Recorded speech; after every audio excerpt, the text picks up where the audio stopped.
What's up, everybody? What's going on? How's everybody doing? Oh, okay.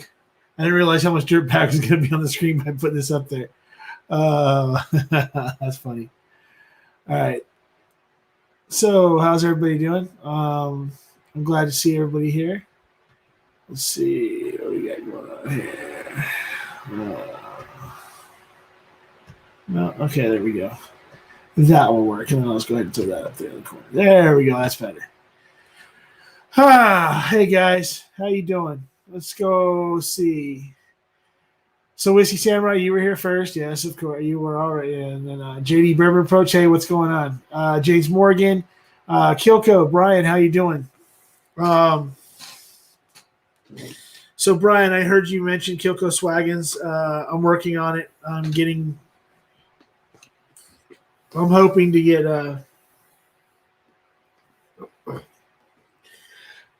excuse me. Hope to get some figured out for Sunday, actually, for one of your Saturday or Sunday. We'll get it figured out one way or another.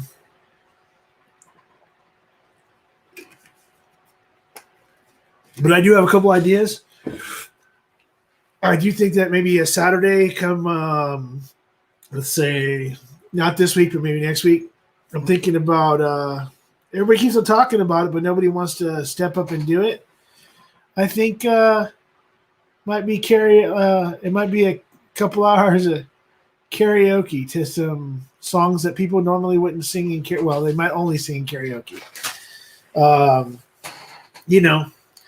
Like some Bee Gees and some obscure 70s songs and some maybe some doo-wop or something like that, where a couple of us can be on and do it at the same time. Whatever. Maybe some Sinatra.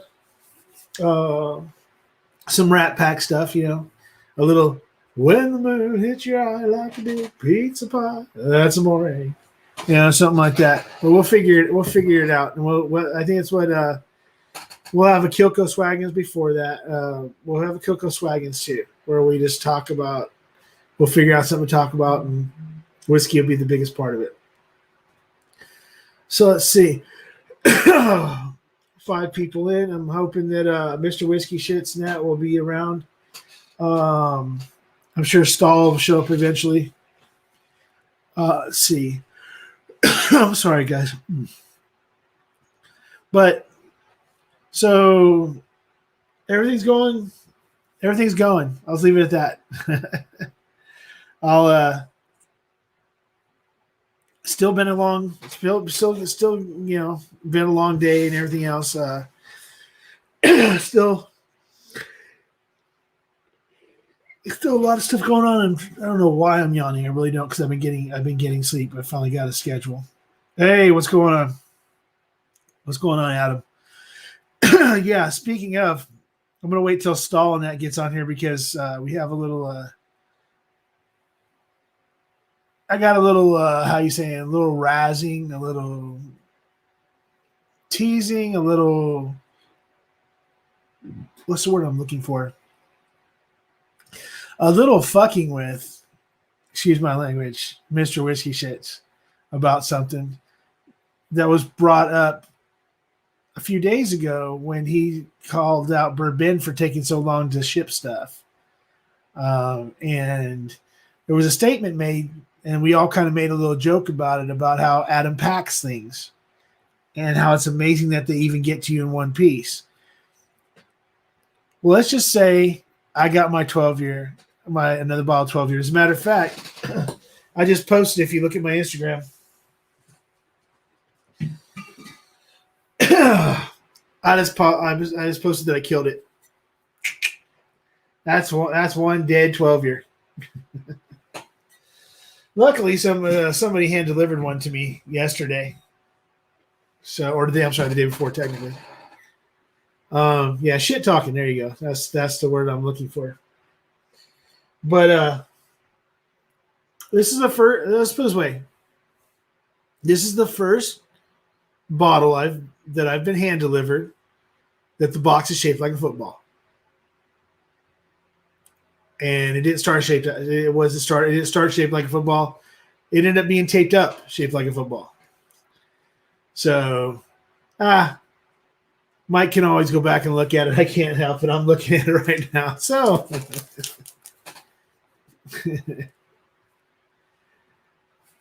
this is what my 12 years in.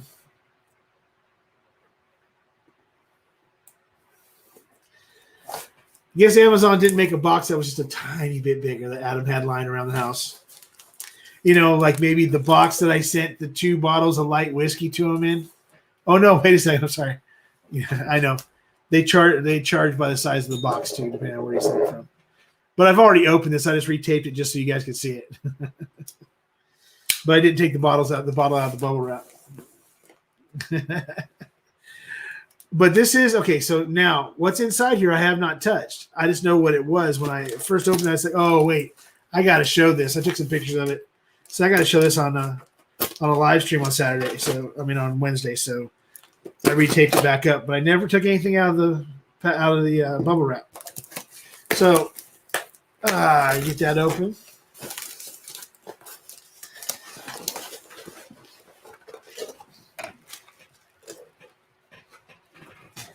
Unfortunately, the only thing that went bad about it was the flag. The flag got busted off for the pull tab, but you know it's wrapped. it's got crap load of bubble wrap on it, and it made it. And it didn't leak and it didn't crack. Like I said, the only thing that got messed up was the wax flag to pull the tab. But I'm sure because I'm a professional that I'll be able to open up the bottle one way or another. So, and yes, it will be open tonight because it's going to be open tonight. It hasn't taken over. It has not taken over for 101 Wild Turkey Rye yet, but right now it's my current favorite right now. This one, the first one I went through really pretty quick. This one I'm going to savor for a little bit until I get situated a little bit more so I can send Adam some more so he can get me some more and we can just do some exchanging. Okay. So if anybody notices anything behind me, yes, that is a 1.75 liter of Eagle Rare I found today.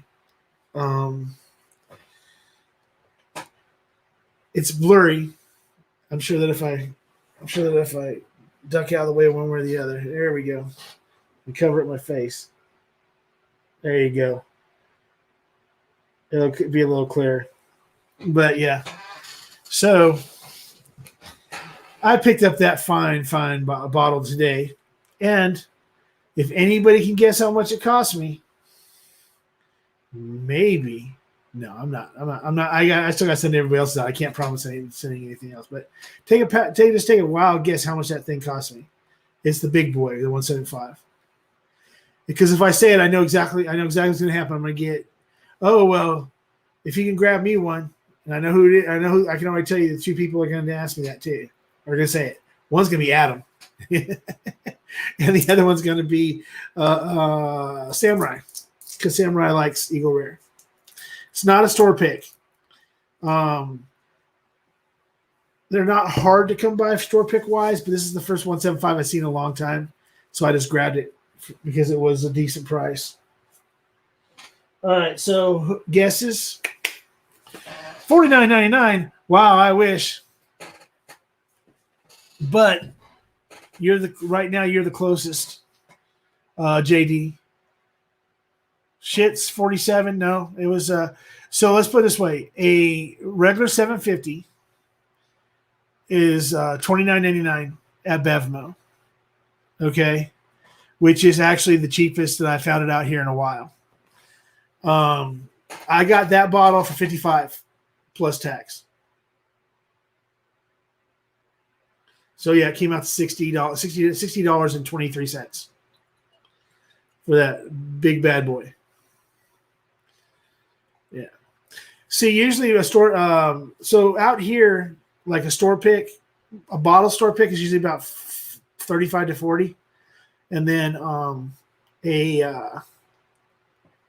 on, America, California. That is doesn't sound right as Texas or America. Let's see. SoCal. Okay, that's a little bit better. Okay, so that's all opened up now. I gotta still finish though. I didn't finish the rest of the bottle kill part. So yeah, 375s of Eagle Rare. Actually, I have one that I never finished. That's on my bar. That's on the bar cart. So that if anybody wants some, they don't get it in my store. You know, if somebody comes over, if they're worth a store pick, then I'll come in the cabinet and grab the store pick from in my room or in my office. But if it's just somebody coming over or somebody just wants to, you know, my cousin who just drinks to get drunk doesn't drink because he likes it. Sometimes he likes it. Sometimes he asks me to, you know, bring something for him to taste because he wants to taste it. But if he's just coming over if he decides he wants to come over and get hammered, there's a Sazerac and a freaking 375 of Eagle Rare sitting over there. He can pound out. It's not going to hurt my feelings. Yeah, but so Adam, that Elijah Craig barrel proof. It's I went literally straight across the street from having the box hand delivered to me and then hand delivering it like 10 minutes later. I never even opened the box. I didn't even know what all was in there. That's why I asked you if that smoke wagon was in there because it didn't feel like it was that heavy. But what I can tell you is that the reason I got that Eagle Rare, and I was even in the area to find that Eagle Rare, which that was at a Bevmo. They said they were out of stock, and there was one sitting up on this, just literally it was sitting on the shelf, like right on the top of the shelf, sitting there. And I'm like, how much for it? And they go, for what? And I said, that Eagle Rare 175. So, oh no, we sold out of those. I said, no, there's one right there. And they're like, oh, okay. So, but the only reason I was even over there is because I told Adam this week that I'd go pick up that sugar cookie private select Maker's Mark for him. So between the barrel proof, the C918 barrel proof, and the sugar cookie, that should more than make up for the 2 Knob Creeks that he sent me that I haven't paid him back for. And so I can't do it tomorrow because I won't be out of work until after the hand delivery service closes. So it'll have to be on Friday. Still trying to figure out. Now, I didn't know that they had a Wi-Fi symbol on StreamYard, and it should be like full bars because I got some mad freaking Wi-Fi. Let's see. Oh, plus I'm hardwired. That's probably why it says it's not Wi-Fi. Let's see who else jumped in here. Oh, Tito, what's going on? Yeah, so Tito, if it was a store pick, yeah, you know the store pick 175s are $80, pretty much across the board. Anywhere you go, if you can get a 175 store pick, they're usually between 80 and 90. A regular store pick's anywhere from 35 to 40, just for a regular 750 store pick. Let's see. They don't even come to Tennessee. Wow. Yeah. Speaking of, I have to get in touch. I'll have to get in touch with this weekend, James, Samurai, because I needed to make arrangements for hand delivery of another one of those Eagle Rare store picks that you want. Let's see. Hey, as soon as I find another mini Blanton's, you'll be the first person to get one. I only had 2. I'm sorry, I didn't even keep one for myself. I got 2 from a friend that went to a trip to Utah, I believe. I'll have to ask her if it was Utah. I think it was Utah. It's either Utah or Idaho, one of those extremely white freaking states up north. And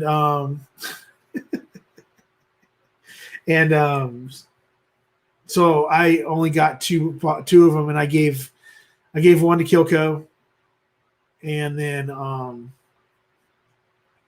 which was very cool because what happened was he was looking for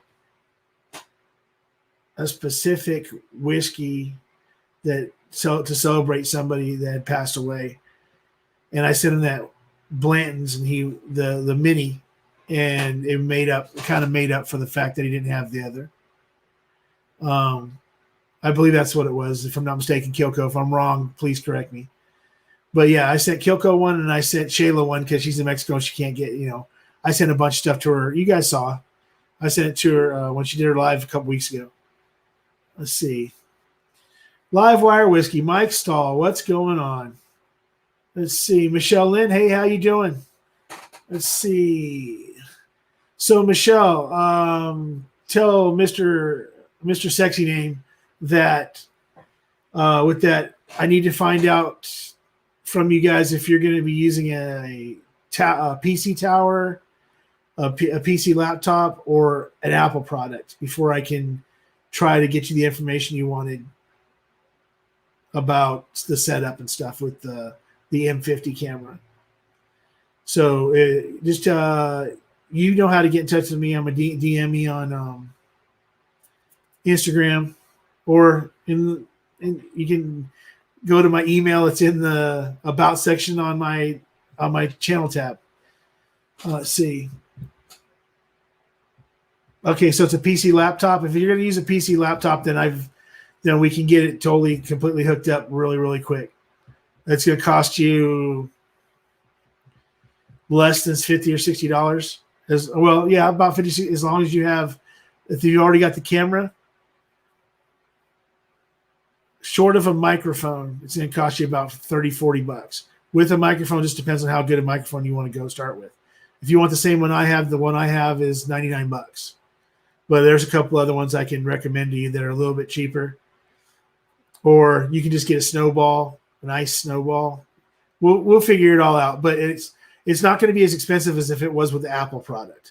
If you're going to use an Apple laptop, it becomes more expensive because you got to get dongles and all kinds of other stuff to make it work. Let's see. What's up, Top Shelf Dustin? Let's see. Microphone I use an AT2020 plus USB. Actually, it was a package deal with my Canon RP when I bought it.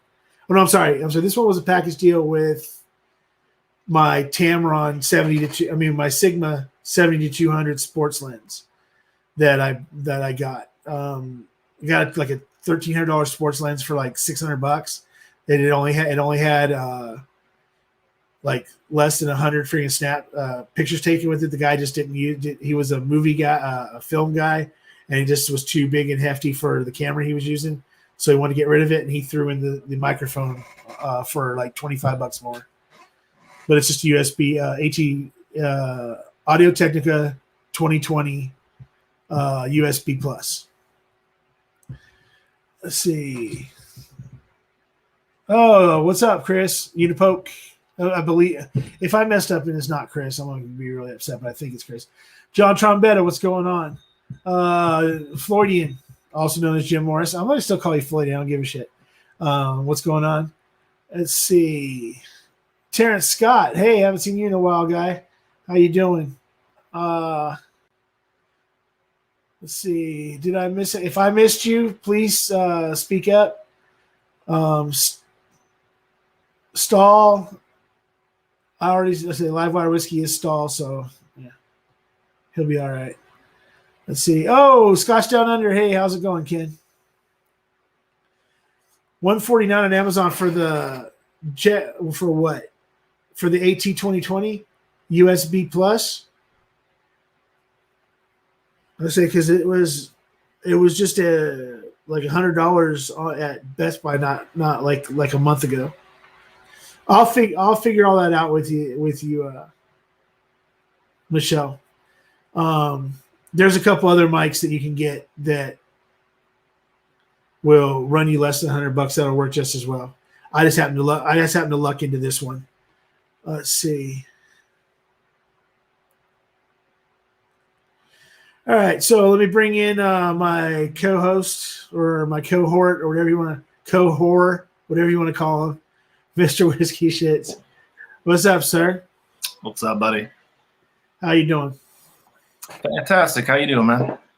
I can't say I'm doing better, but I'm doing better. I mean, okay, can't say I'm doing great, but I'm doing better than I was last time. So Good. And then I killed a bottle tonight. So yeah, I'm back to work this week too. So I'm on that roller coaster, but I'm loving it, man. So you went back on Monday? Yeah, started on Monday. So I'm 3 days in, and damn, I got used to that nap time with my kids, but I'm all right. What's up, James? Cheers, buddy. So yeah, that's what it was, Kilco. So Kathleen's batch. Do me a favor, Kilco, if you can. Look up Kathleen's batch. Give me the number off of it. If I think it's a 2017, 2016 or 2017. I think what it is. Give me the number off of it, and the next time I'm over in this town called Hemet, there's a guy that always has a bunch of bookers on the shelf. I'll look to see if I can find it. No promises, but I'll at least check it out. Hey, what's up, Richie Z? What's going on? So I did a Stag Junior blind tonight. A Stag Junior blind. Is that also just called? I just feel like getting fucked up real quick. That's what's left of all four. So who sent you this? Oh, Stahl. No. It was actually Tito sent me 12 and 13, and I had 14 and 15. Okay. So I'm gonna take a wild guess, and I'm gonna say that 15 ended up winning. No. Oh, I say because I know how much you liked 15. So I thought I liked 14 more than 15, but that didn't end up being the case. So it ended up being 13. 13 took it, 15 second, and then 12, 14. Huh. Well, that's cool. So, are you ready to take on your Utah nemesis here at some point in time? Yeah, me and Adriana. Yeah, once we can figure out a date to do something like this. Yeah, dude. Yeah. Okay. So we've been emailing because she won a bottle on HBR's stream last week, and I owe her a bottle. They live like 2 minutes away from me. Crazy. Was that Old Scout or? Yeah, one of those American whiskeys. Yeah. Hey, she's in the chat. What's up? Hey, Whiskey Mountains, don't be afraid to jump on. Neophyte, you too. Nemesis. See, you know what though? I know when I said Nemesis, and then as soon as she says Nemesis, the first thing that comes to her head is a Star Trek movie. Yeah. She's sitting there going, "Oh, wait, cool. That's freaking Star Trek movie." You know what's up, buddy? What's up, guys? What's up, Tito? Not much. Empty Glen. Got to figure out what to put in it. Yeah, what the hell? Yeah, you don't have much to choose from, so. Right. Well, have you started drinking at all tonight, or? I had a Maker's 46. That was it. So what? That's at what? 93, I think. 94. 93? So it sounds like you need to be like a 101, like a turkey or something, or yeah. Do you even have turkey? Are you kidding? That's usually what I start with. I don't know why I started with Maker's 46, but turkey's usually my go-to starter. All right. Well, I don't have regular turkey here with me, but I'll go ahead and pop a rye. Yeah, Adriana, you definitely started it. You talked about there could only be one in Utah, blah blah blah, and then I defended you and your pronunciations with your name, and you're like, okay, we're cool. Hey, cheers, Ken. Scotch Down Under. Yeah. Hop on here, buddy. You busy working? Emily Chambers, how you doing? Chris, that was great service. I'll do them side by side. All right, see you, Emily. What's up, Tony? Dropping in for a minute. What's up, Anthony? How you doing? Oh, perfect. Anthony, you got it rolling now, dude. You're jumping on every live, huh? Well, I'm getting the bugs worked out of this thing slowly but surely. Hell yeah. Well, what I can honestly say is that it's way better looking than it was inside the trailer a couple weeks ago. So you're working in the right direction. Oh yeah, that internet up there I'm having a problem with, but Sounds good too. working on that. Working on that. That's for sure. So I had my wife preview my first video today, but I'm having small little issues with it, so I'm trying to work it out. Just for some reason, it just doesn't seem to be to working right. But I'm gonna figure it out. I sent it to Ken. He just sent me a message saying, "Hey, it's still blocked. I thought I took it off of private just so he could see it and a few other people. I emailed it. Something I must be missing on a setting, so I got to go back in there and take another look." So I've been flopping back and forth between Ken, JD Bourbon Approach, so on and so forth, and a few others, trying to figure out why they didn't receive it. But again, it's probably because I missed a setting. You know, I didn't click a box or whatever, so I go back. Third time's the charm. So, okay. If for any reason you decide to, I didn't know because we were talking about before. I didn't know if you sent me the video or anything to look at. I haven't checked my email in the last couple of days. No, you're good, Stan. Okay, because if I missed it, I would have wanted to apologize. But I also want to tell you, if you do send something to me on an email, just DM me on my Instagram so that I know that it's there. Yeah, well, or I'll shoot you a text. One of the two. Yeah. You have my number, right? Yep. Okay. Yeah. Hey, cheers to Klein. Good stream on Jason's tonight, man. Hey, what's up, Klein? How you I'm doing? dropping in for a minute, buddy. That was a good one. Man, that was wild. That was a wild time. Yeah, that was that was definitely interesting. End of the stream, everybody was shit faced. What are you talking about? Freaking 7 minutes into the stream, Jason was already freaking torn out. Well, Freaking him and Scott were doing barrel picks this morning, so they were drinking all day, dude. You could hear it with Scott, especially. Like, he was super aggressive, defensive with Klein. It was hilarious, but that was a good time. And then by the end, dude, HBR is like, and singing fucking. What was he singing? I didn't see the very end of it. I was setting up. I can't think of the band. What did he win? He ended up winning overall or something, or? Yeah, I guess so. See. Yeah, he did. Oh, they were at 9:30 this morning. Him and Jason and Dustin were drinking at Bullet. Oh, HBR was singing Creed at the end. That's what it was. Oh, speaking of ugly people, which we weren't, but just because this guy's coming on, it's ugly people. It's got to be Mike. It's been a while. It's been a while since he's been on the stream. He's from Canada. He's our second favorite Canadian, next to all the rest. Next to all the rest of them. Swami, what's going on, buddy? What's up, Swami? No, I'm eating ice cream. Nothing wrong. Definitely better than drinking liquor. I was trying to figure out what the hell was on the screen initially, and it's that Rick and Morty spaceship. Yeah, because I'm sitting there and when it's in the queue, I'm looking down there. My titties aren't as big as yours, so. Okay. I'm saying, what the hell is that spaceship thing? And then all of a sudden, I'm like, oh, okay. So wait, okay. It says 2 wheels down, comma S. So it's Swami. Okay. Cameron here singing a different Cameron's song. here too. Hold me now, 6 feet from the. Oh crap! And now I'm thinking. So, anybody else that we got the 5 of us on here now.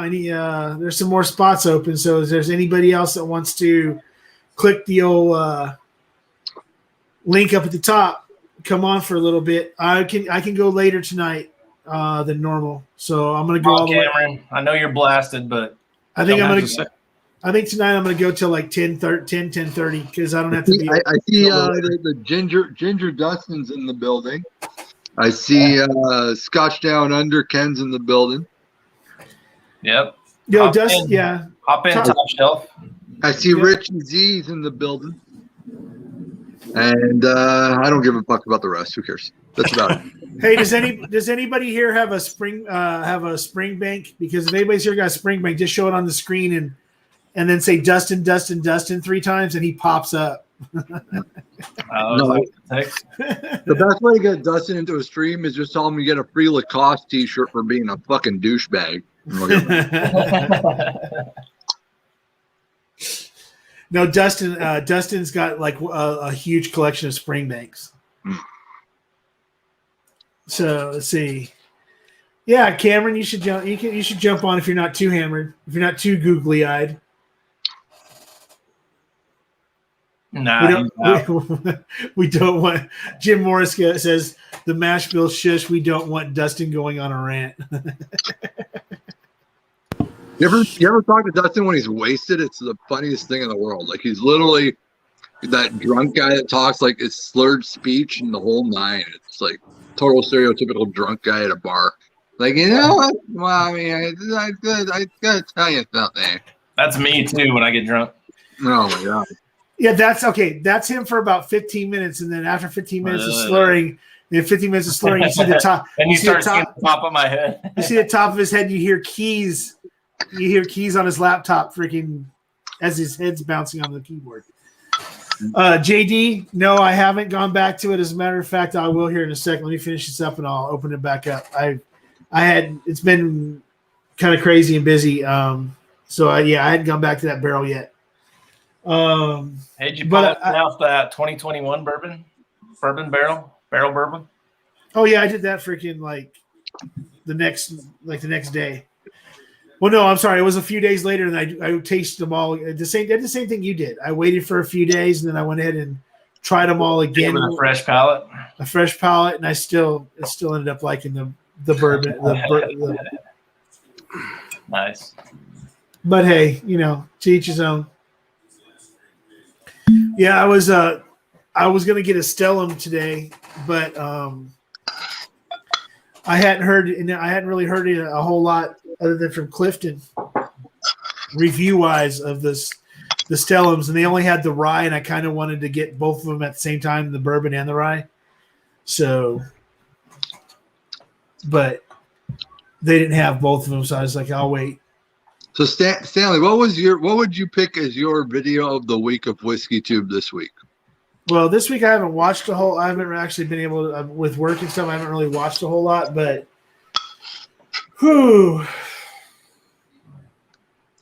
my favorite one this week so far was ADHD doing, was it his video yesterday?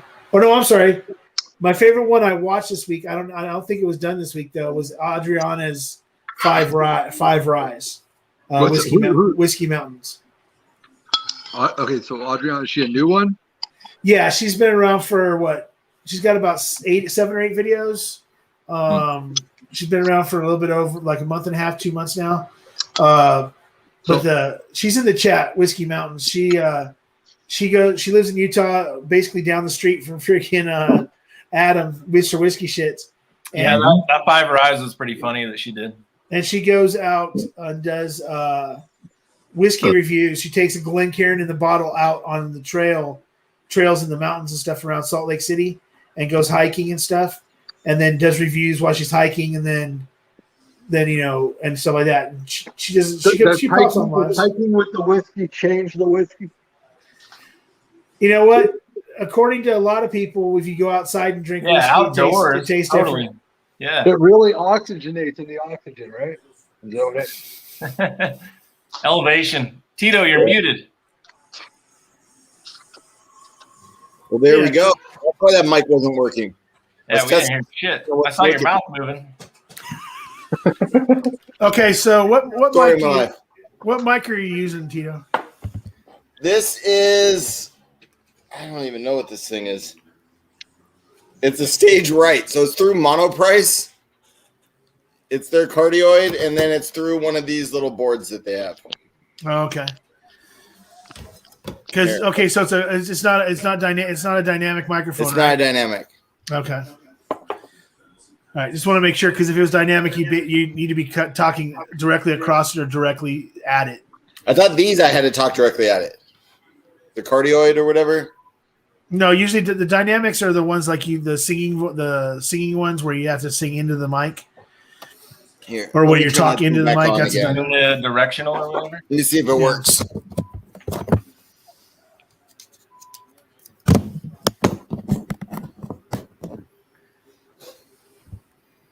Yeah, dirt in your glass might affect that, Adriana. What's that? Oh, When doing the hiking with the whiskey, she gets dirt in her blend. Yeah, the thing is funny. Like, okay, so Adriana hates. She does not like rye at all. Like, she gets by with like, if she makes a mixed drink or whatever, she'll use a Sazerac, baby Saz or something. Or she likes the Pikesville. She's okay with. Other than that, she just doesn't like rye. Knob Creek rye. Yeah, well, that's not really a. It just says rye on the bottle. Yeah, but she can put up with that. It's only, literally, it's like, I want to say it's probably as close to 50.9% as you possibly can get, or 50.1 towards makes it legal. Yeah. Yeah, but Can you guys hear this, or is it not working? we can hear you, but it's not. It's really, really low. It's really low.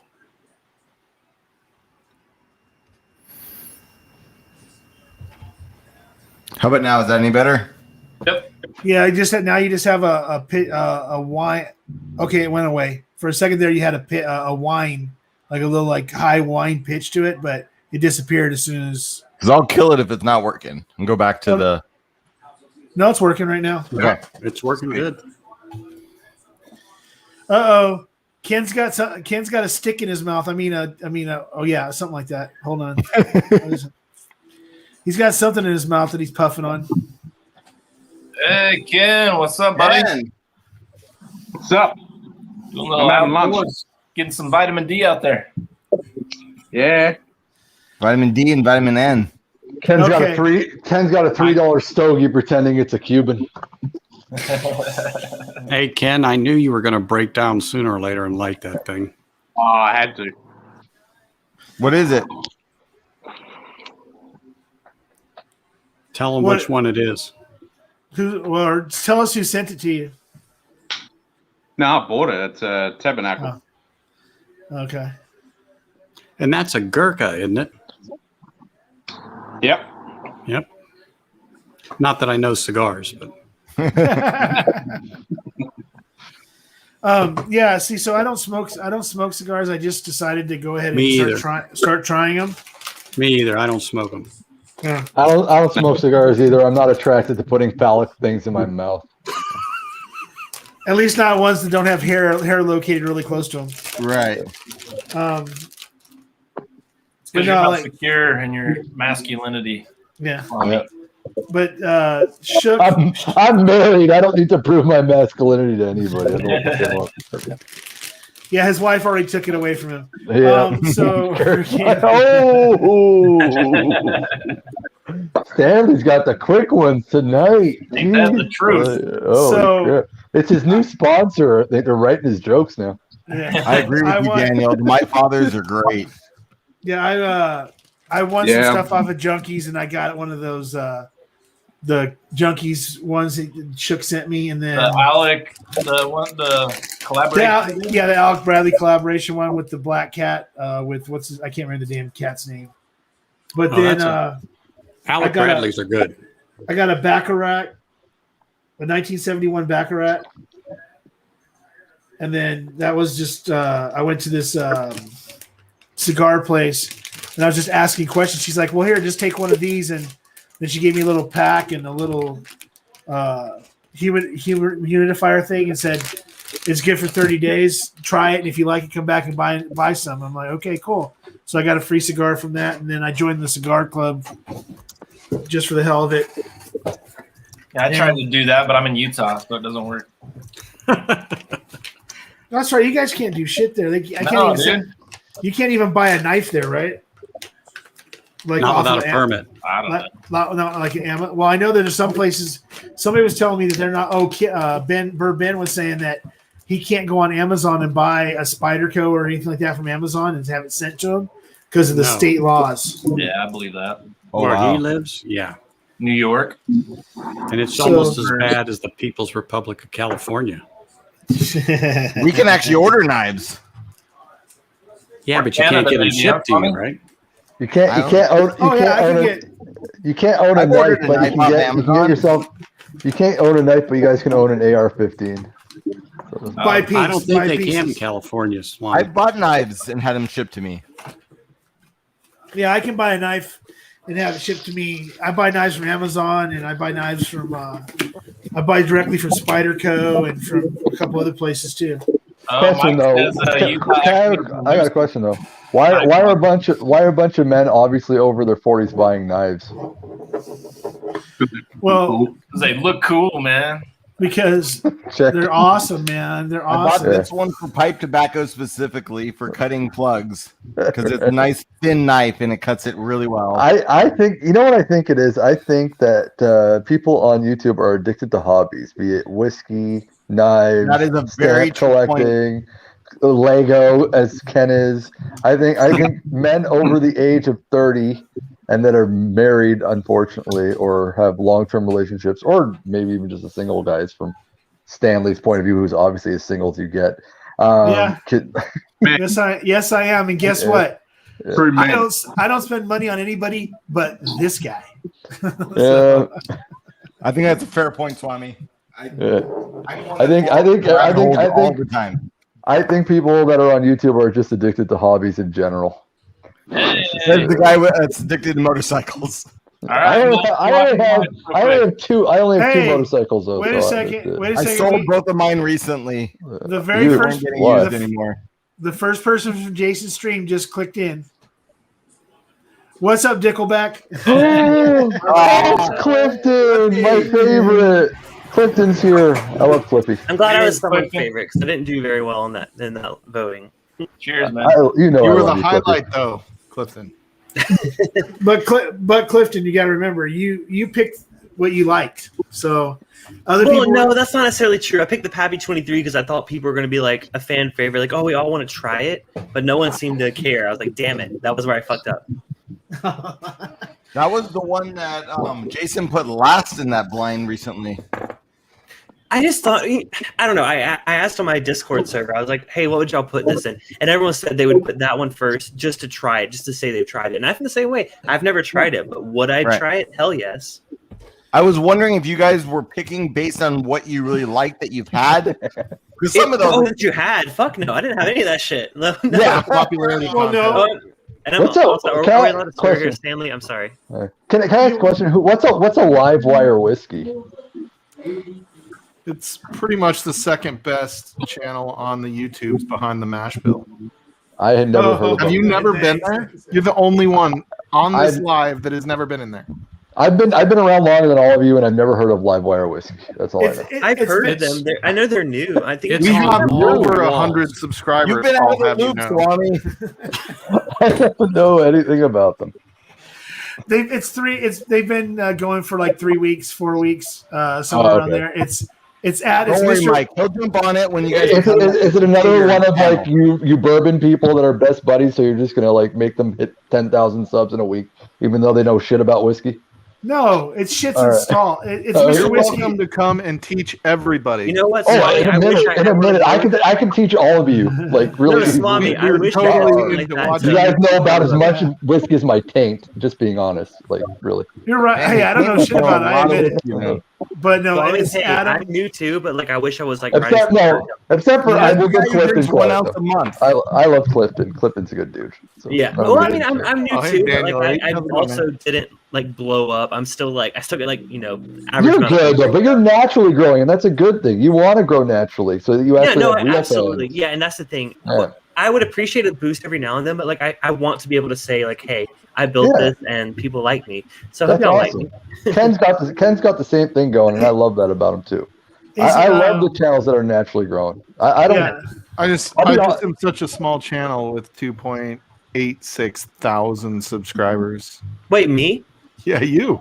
Hey, listen. Yeah, So- and it's work. Listen, I- hold on. But That's the thing that a lot of people Clifton don't did that. Clifton did that in 2 years and a half. He didn't do that in 3 weeks. No, hold on. No, that's not true.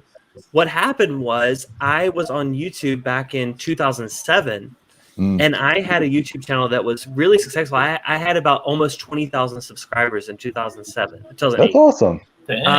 I was doing song parodies. I was doing comedy sketches. What was popular at the time? This channel that I'm on now was my second channel, which was my vlog, like, talk about daily life stuff channel. So a lot of those subscribers are carried over from back when I was 16, 17, 18 years old making videos. So I do not take credit to the fact that I have 3,000 subscribers. Only like the last 1,000 of those are whiskey people. So it's not like I'm like this huge channel. I'm really not. It's just like that's just like what I carried over from what I did when I was a teenager. No, you're doing good. Well, no, the thing is like the thing with Clifton too is that so he's one of the most like super genuine people in the world. He's Clifton and Cliffy. They're two different people, but they're the same guy. And I did well tonight. I did not reach Cliffy level, so I'm very happy about that. Maybe on this stream, huh? Yeah. But he's also Good night, young. But he's very, he makes fun of himself. He's like just really personable. And when I first watched him the first time, I was like, this guy's cool as hell. And then I had won something. I wanted some samples off of him. That was before you launched your channel, right? Yeah, before I launched my channel, he sent me some. It was A120. Was it A1? I don't remember. Yeah, it was like A120, B520, and C920. Oh, that was Elijah Craig flight for 2020. Yes, that was so much fun. And so he sent it to me, and he sent me a sticker, and then he like put a little note in there, saying thank you for freaking watching and all sort of stuff. And nobody else had done that. Like when I bought shirts from people, bought things from people, and nobody even sent like a little thank you for buying this or thank you for watching, except for It's Bourbon Night, which every time I get something, they write a personal, like they send a picture, and then write a personal note. And I saved my Bourbon Night one they sent me because I was like, oh, how sweet. But the thing is that I got like the second and third one, and they were all three different. And the last one, Chad's like, hey, thanks. I've noticed that you bought this, and this, and everything else. We appreciate all your support. You're such a liar, because when you bought a T-shirt off of me, I sent you like 37 dick pics, and you liked every single last one of them. I don't even own a Swami shirt, but I wish I did, because I don't wish I got the dick pics, but at least I can just make a shirt. I just sent you the dick pics out of the blue. You didn't even ask for them. It was just. Would y'all buy a Dickleback shirt? Question for you and question for the chat, people that are watching. You know what, Clifton? If you make one of them and it's my size, I'll buy it. There we go. One sell. Awesome. I'll make $5 off of that. I think it's funny though that when I saw that Dickleback, I'm like, if he starts making whiskey songs about Dickel out of freaking, the doing it to Dickel. So Mike, is that the sub 100 or over 100 one? Under 100. I did get an over 100 one today with Lava Man, but yeah. Right. So Mike, you were cracking that one or not? So Mike, I bought an under 100 proof 15-year Dickel, and I was so disappointed. I was like, wait, people are saying this is so good. I'm so fucking confused. And then I messaged Jason from Mash and Drum. I'm like, hey, I thought you loved this one. What the fuck? This is awful. And basically said, was it over 100 proof? I'm like, no. He's like, yeah, that's the problem. I'm like, damn it. But thank God I got sent samples. I have Jason's pick, and I have two other ones. So I think I'm going to do a Dickel 15. I got to be careful how I name that stream. I don't want to name it 15-year-old Dickel stream. I might get flagged for that. But we'll figure out what we're going to name that stream. Did you like the neck pour on it, though? So, that's all I had. I didn't like it There's at all. nothing wrong with that. that. There you go, I Anthony. really like the neck pour, and then that bottle and it just bond. went downhill after that, and every pour got worse and worse out of it. Anthony, is that This the is 11 the year or 2008. I think it's the one you had. the 11 Yes. 11. Yeah. Yep. Holy crap! This is the best Dickel Yep, I've ever what had. you got. I'm serious about this. I had the 13-year bottle and bond. I didn't like it. It had that typical Dickel note that people always complain about. And Dickel note. look, I was one of the people that was like, oh, screw that. I'll never buy Dickel again. But then I tried the 11-year bottle and bond. I'm like, you know what? This is completely like 180. Like, it's so different from that. Like the Dickel, you don't get like the caramel and the honey that you get with like. I never buy Dickel. I get it for free. Yeah. I have my own. The Your wife's transition. Can you enjoy your own? That's the question. but yeah, like Dickel doesn't seem to have like those same like it definitely doesn't have like a Jack Daniels. No. You know, but No. it doesn't have that honey, that caramel. Like it is a completely different. It is Well, different. no, profile. hold on. Yes. I would have said that if I had not But tried I've had this the one. other one and I didn't like it.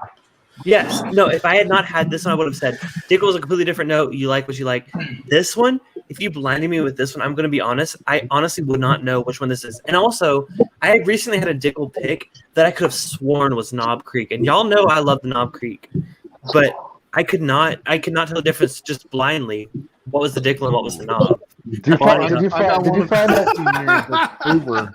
So we're gonna I didn't mean for that to sound That's a like, good note, but it Donna works. Pass. We know Okay. why you like him. Cliff. So okay, before anybody says anything else, I got to get this out there. Number one, freaking Clifton says it's the best Dickel he's ever had, and everybody started talking before I could say, please don't let your husband hear that. And then freaking he says he agrees. the Dickel and the knob that he likes. That he compared, he compared the Dickel and the knob, and it's just like, Hey, I'm going with it. You know what?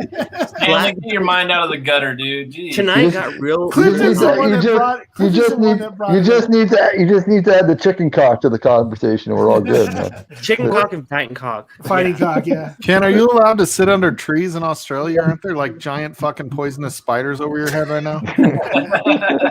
Fuck that place. They have so much poisonous shit everywhere. Ian lives dangerously. By the way, I So- saw a couple of nice comments in the chat referencing my stream earlier. I appreciate you guys. Thank you so much for your nice comments. Yeah, that was a good intro, Clifton. I liked your look at this whiskey glass. I was like, you know what? I should have thought of more puns like that. I didn't, and I was like, shit. I should have mentioned more, like, because we started singing Nickelback. I'm like, shit. I don't know any of the lines from Nickelback. Nah, Clifton, hear me out. I have a great idea. Mhm.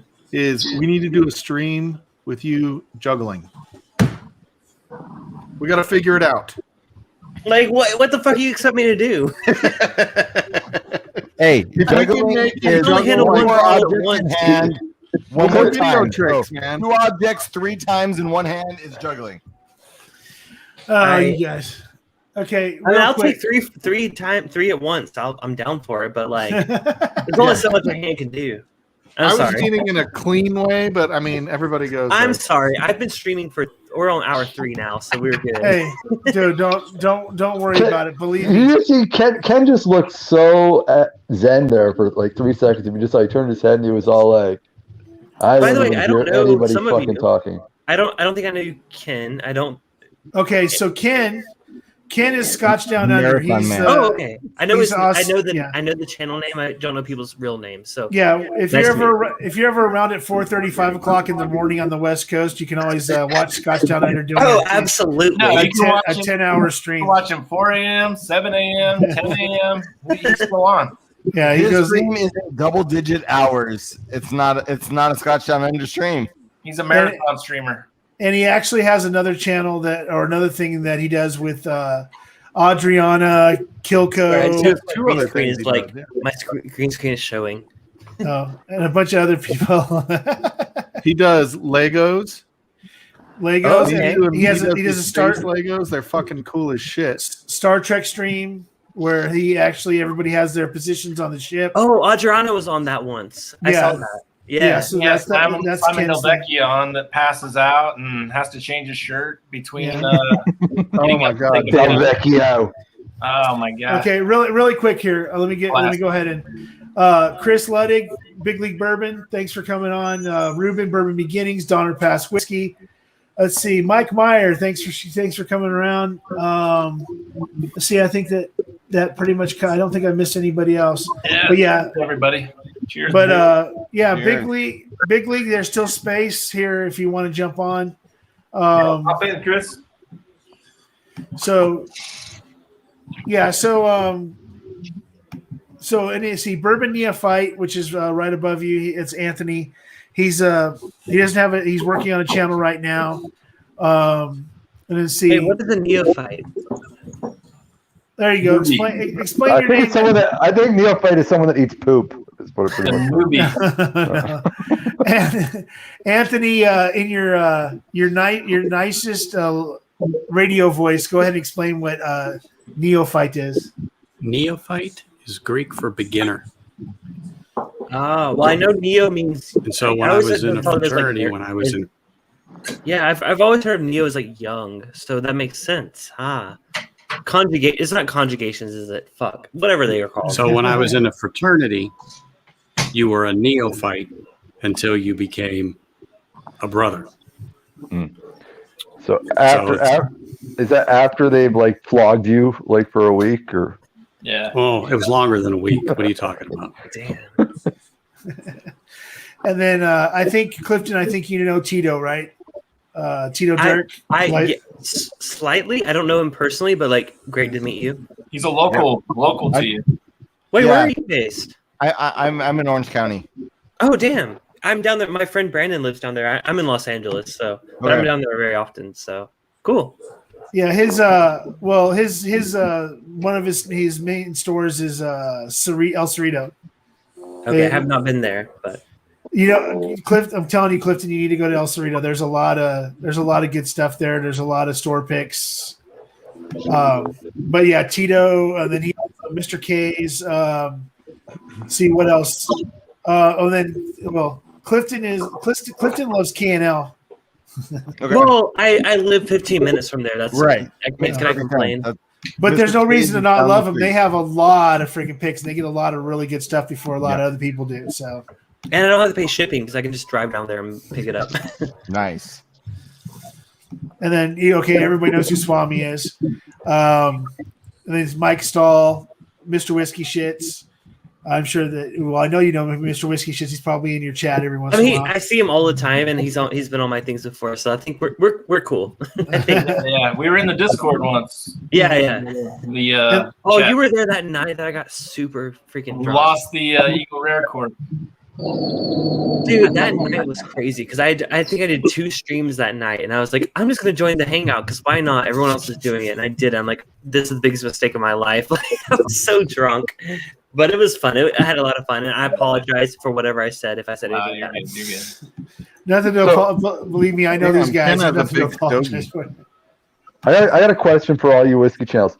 We were talking this week, like 3 days ago, in the Discord about top 5 lists and shit like that. And then Jeremy Sipper Social Club put out his epic video this week about the top 5 lists. Do you think he's finally ended to the point where whiskey channels will stop doing stupid top 5 lists and start fucking actually producing original content, or are you guys going to still continue to recycle top 5 lists for the rest of your lives? We don't do think- top 5 on. Didn't see that video, so I Oh, you gotta. He did a really good job. Hey, It was beautiful. you know what? Call me out, dude. Call me out, dude. I've done 2 top 5 lists. I did the original one when it was like, I'm calling all y'all out. I never been Yeah, afraid no, to say it. Everybody. but hey, can you complain about getting 2,000 views on like when your videos normally get like 200 I views? think he's the only one that's done one though, Swami. I think he's the only one on screen that's done one. If Yeah, we get 2,000 views, we'll fucking do them. Well, that's it. If you don't want to be Like, who the original, fuck you cares want what to be Swami creative. thinks if I'm getting 2,000 other people And watching it? I don't want that to come across as like I'm copying out, whatever, like trying to get views, whatever. Yeah. I So- did both of those. I was Yeah, well, called out. at least people are admitting it. You guys are admitting you're unoriginal. Let me Continue. comment on that. So All right. both of those, I was called out specifically by someone to do them, so that's why I did them. I also there's a third one that I just got called out to do. It's a rye one. Thanks to our friend Whiskey Mountains. I know she was in the chat earlier, Adriana, but I don't see her right now. You know what? I don't think it's a cop out. I really don't. I mean, I think like yes, it's a trendy thing to do, but like I don't think it's so what? trendy. You know what? I think it's just an overdone. It's been 2 years now. It's still going. Okay, so No, those have here- been going so on for Swami- 10 years, dude. So Like, that's Swami, why they here's- do them. So here's the deal, right? So this last one was started by Matt from ADHD Whiskey. Yeah, yeah, And the whole idea was to make it a joke. yeah. Yeah, The because fi- the last one is Yeah. like they're all stupid ones. Right. But they're fun. Like the last thing is the one bottle that you would long pour, and then the whole idea was to see how ridiculous the long pour would be.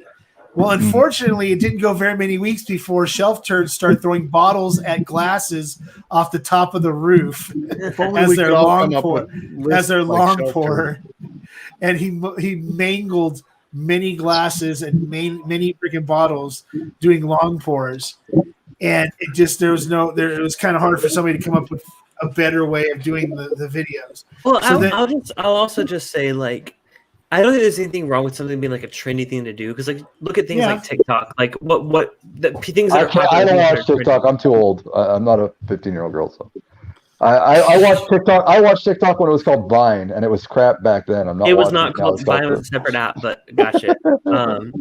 No, so I'm defending the fact that I think it's just like it's something that's popular to do. It's fun to do. As a creator, it's fun to do because everyone else is doing it. If you just do like a basic one that's like a boring like picks like then I get what you're saying. But like you gotta do your own twist on it. You gotta bring people into your channel that want to check out your channel afterwards. And the other thing is too is that the thing I noticed is that everything is a trend. Everything is becomes Big League Bourbon waiting, Stanley? Let's see, did he jump in?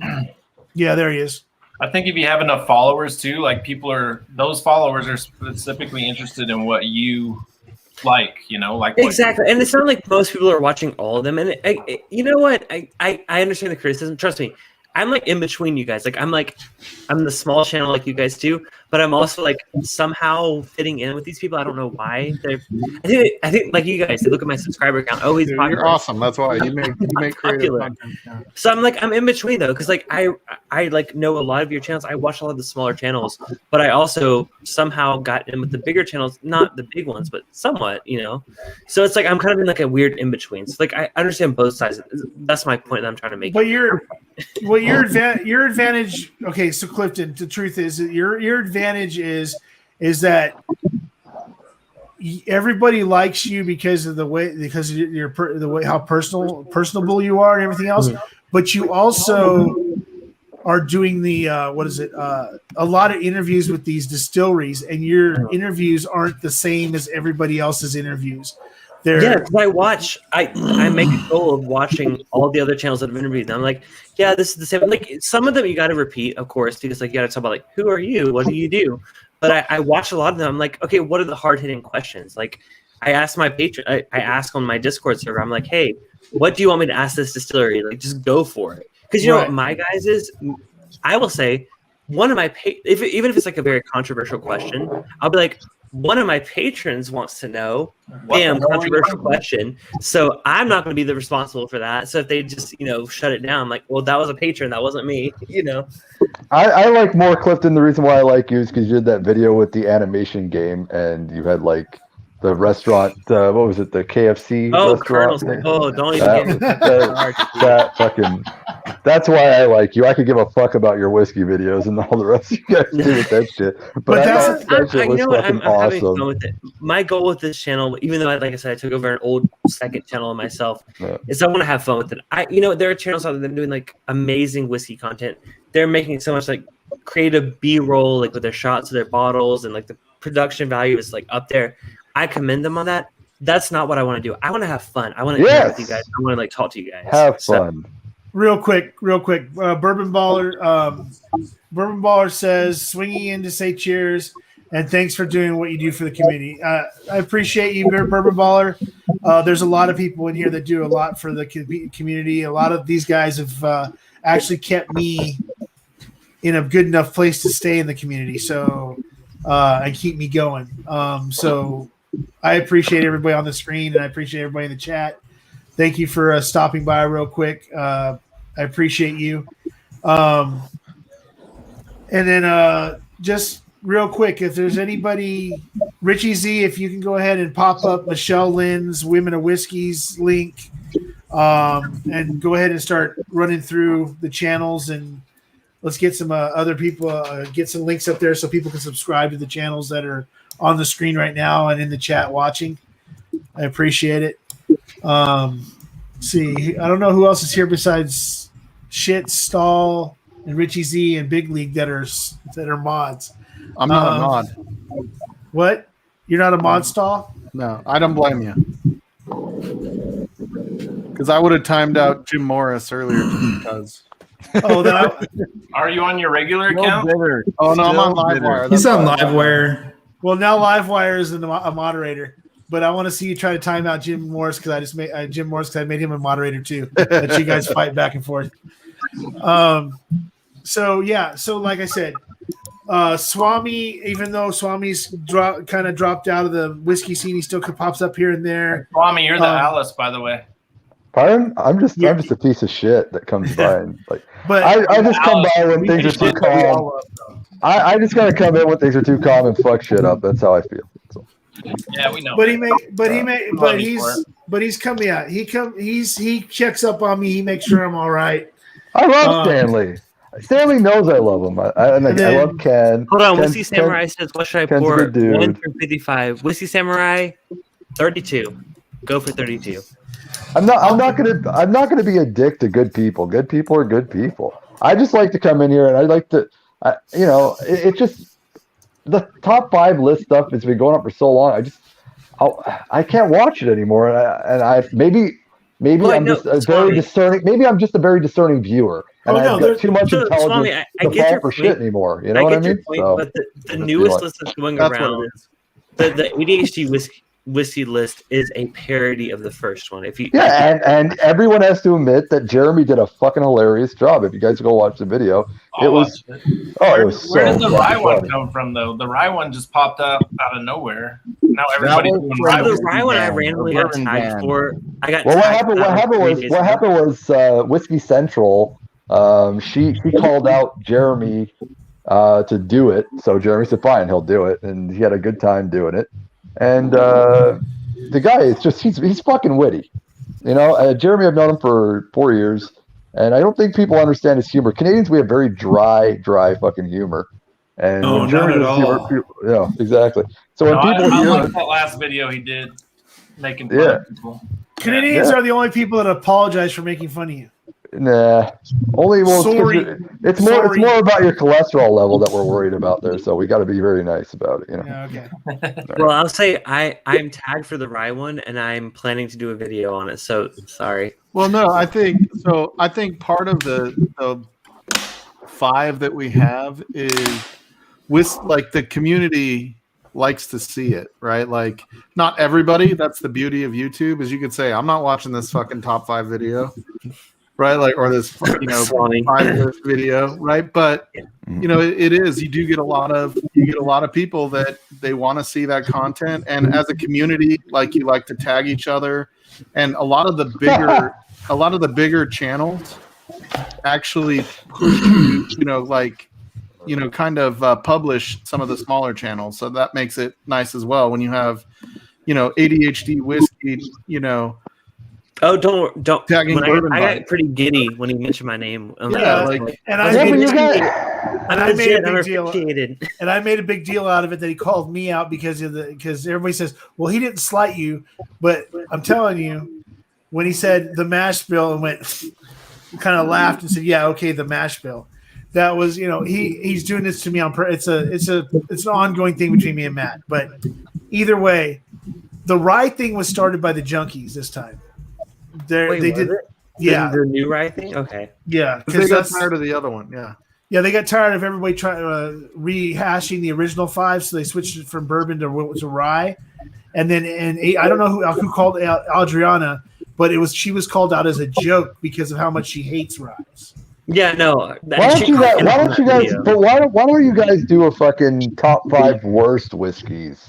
They do. Video I haven't seen one. The bourbon junkies did it, and they said that was the one that got the most hate comments in the chat. Everyone's gonna love something. It's funny, yeah. It's. I mean, I don't care. Like, I mean, bad publicity is better than. I also, no publicity, what right? I would. I'll be honest. I will never make a video of that.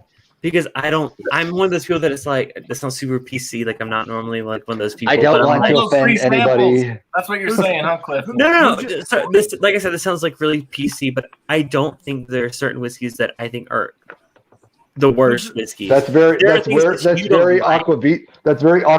sounding. That's what I normally don't say shit like that. I'm just saying like, what may be your worst, maybe someone's go-to. It's like that's why I would never make a video of that. I would never want to say like this is the worst whiskey in the world. Is that Grease or Will in here? Well, you have to look at it this way. At the same time, I want to know what you think. Yeah, but at the same time, if somebody is into this stuff and doesn't understand that their palate's different than the other 8 guys in this chat right now and everybody else in the live chat, they're not going to know. They're not going to know better anyway. They're going to find out, but they're. Well, you're not going to offend them. You're not going to offend Well, anybody well, that's what in I'll this say is- chat. Yeah, That's true. I would never recommend a whiskey I didn't like, and I've been pretty strong about like holding. to that. Speaking right of now. Clifton, I have to ask you a question. Have you had this yet? The Monumental from Alexander Murray yet? I've never seen that bottle in my life. Okay. No, it's an 18-year blend by Alexander Murray and Company. Okay, I would, well, I would was never this- recommend. Were we talking about this like recently, like in the I past? week? think maybe we were talking about it like a few days last I week. feel like I remember that a couple days ago. I don't Yeah. remember where or why we were talking about that. But we were talking about that. Okay. Well, no, because I just know some people here don't like Scotch, except for I don't think Tito. Do you even drink Scotch? No, he doesn't drink Scotch. Ken drinks I've Scotch. won But Scotch. that's his name, Scotch Down Under. Well, and for those that don't know, I'm not a Scotch aficionado. I appreciate Scotch, and I've been getting way more into it because there's some really great Scotches out there. Still a bourbon guy at heart, but like there's some Scotches out there that, like, oh, I freaking love them.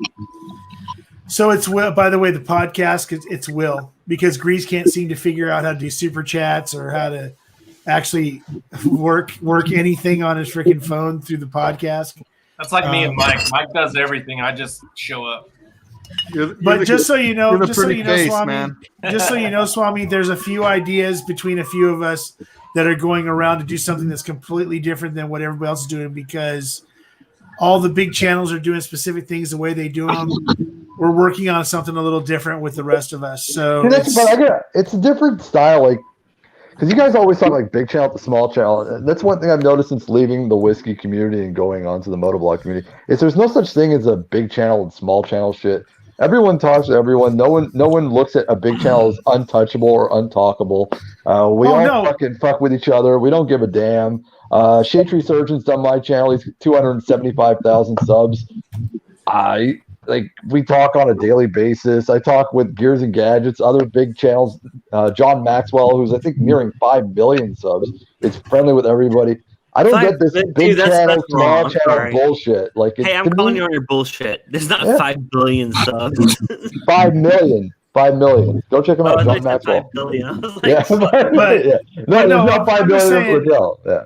I'm just saying, like, okay, well, like like Jason and Scott and so those guys, they come hang out with us on our streams and stuff every once in a while. This is the thing also, though, with this whiskey community is that all the big channels are fucking relatively new big channels. These aren't channels that have been around for 20,000 years. These are all channels that were, let me put it this way. The Bourbon Junkies were on my show a year and a half ago. They were 500 subs. Damn. They are now 50,000 subs. 60,000 as whatever. They're an overnight success. So the fact is, they're not a channel that should be considered like I can't talk to these guys. These are like nouveau rich kind of dudes. They're like they just blew up.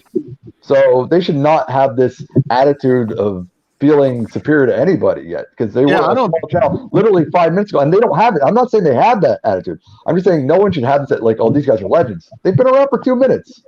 Yeah, they're not legendary. Mash and Drum has almost 50,000. And Jason and me. Jason, I was the first channel to have Jason on. He'll tell you. No, I know. Let me talk for a sec. Jason came to Shits and I. We were in his chat one time, and he's like, we were emailing him. He's like, let's collab on something. Yeah. And so Livewire Whiskey has 120 subs, maybe not even quite that. And he's at 45,000. So I don't get I feel like the big channels as you're calling them, which I'm telling you that you don't have to think. They really try to build up those. You're not listening to what I said. I said you should not look at them like they're untouchable channels. That's what I said. No, we don't. Yeah. And I don't think they treat us like that. Yeah. Yeah. Oh no! I mean, I call Stanley talks mad shit. I talk mad shit to Shook, and I talk mad shit to Porter.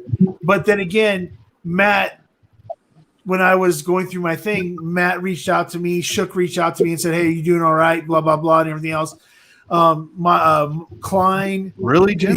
Klein's a good friend of mine. I can call him if I need anything. freaking, so, and then Scott, same thing. Same with Jason. I've talked to them offline a lot and spent To a lot me, of time with them. there's only one legend in the whiskey review community. Only one legend. Nobody else. Ralphie, thank you. Yeah, Everybody else to me is open. Everybody else to me is open fucking book. I don't give a fuck. Open season, open book. No one's a legend to me. None of you guys are big time, other than Ralphie, and that's it. But see, so the weird thing with me is like the channel that got me into whiskey too was It's Bourbon Night. Like they were the ones that drew me in.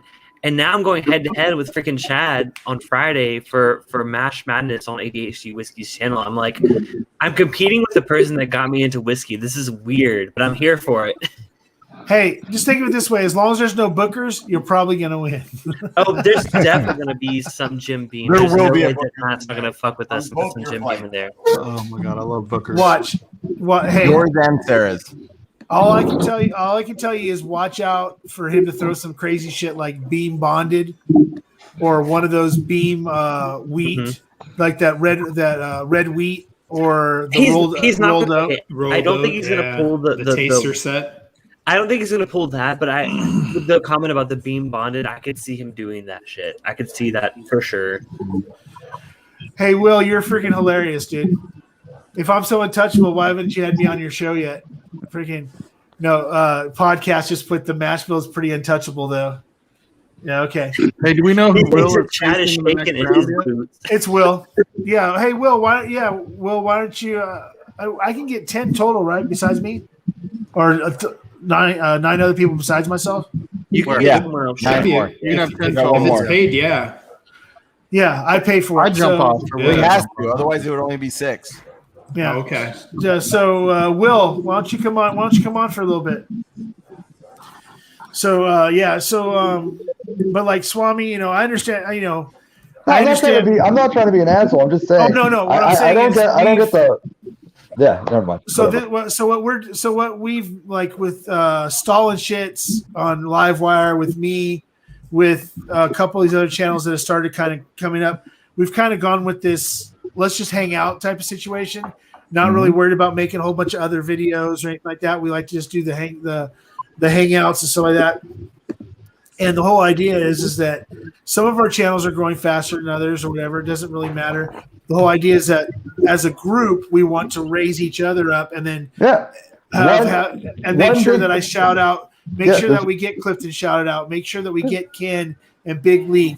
And Big League has, Big League's a freaking an awesome graphic artist, and he has a lot of other things that he does outside of Big League. So we want to help him promote not just his channel, but his businesses, his other thing. Raise him up. I was going to say I should probably remove the Dickleback branding. That was just for tonight.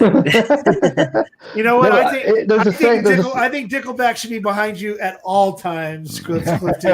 maybe. You know what? I don't want Actually, people be like, who is this Dickleback guy? just Like, change it to the different album covers. Make up different album covers for Dickleback, and then maybe. I don't want that to be my personality though. So we're back to Bourbon Fight. It's just a saying that one big wave lifts all ships. Really matters when you talk about YouTube, because you got to look at the power dynamic when you're looking at YouTube.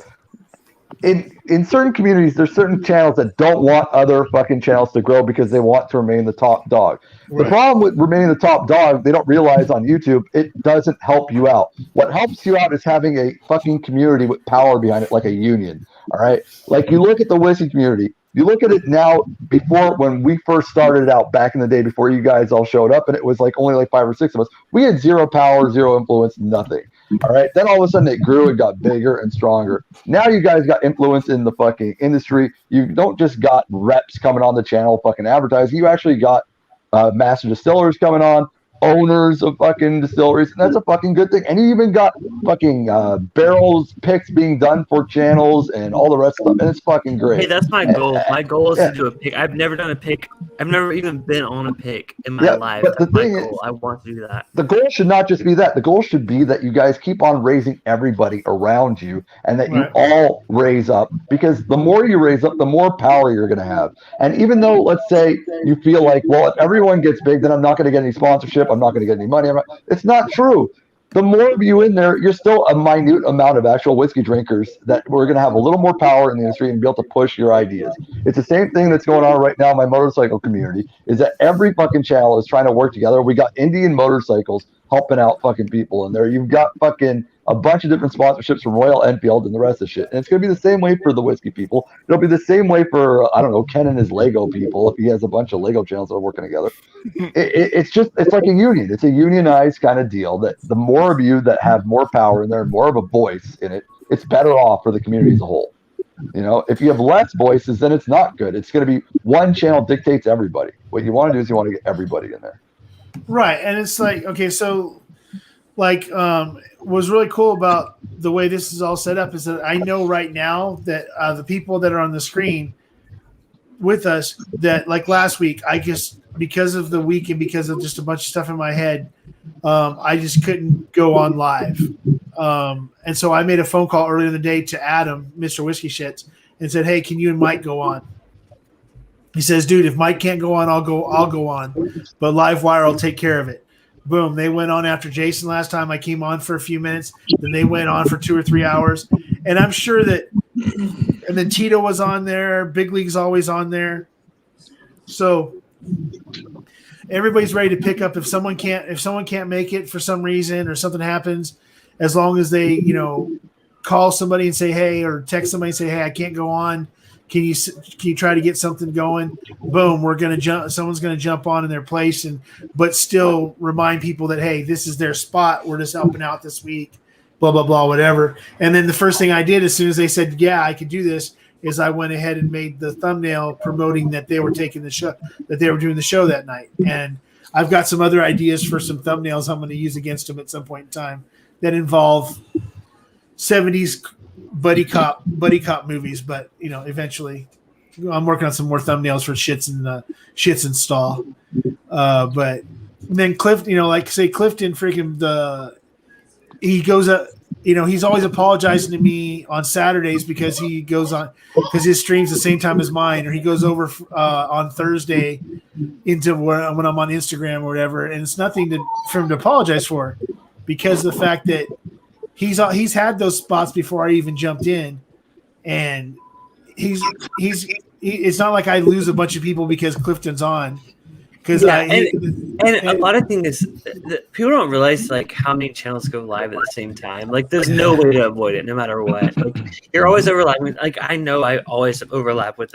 There's another channel that I always overlap with. I'm not going to name them because if I name them, y'all watch them instead of me. So we'll not do that. But that's always a thing. That's always a thing. Yeah. But on Saturdays though, I know that my stream is completely different at 5 p.m.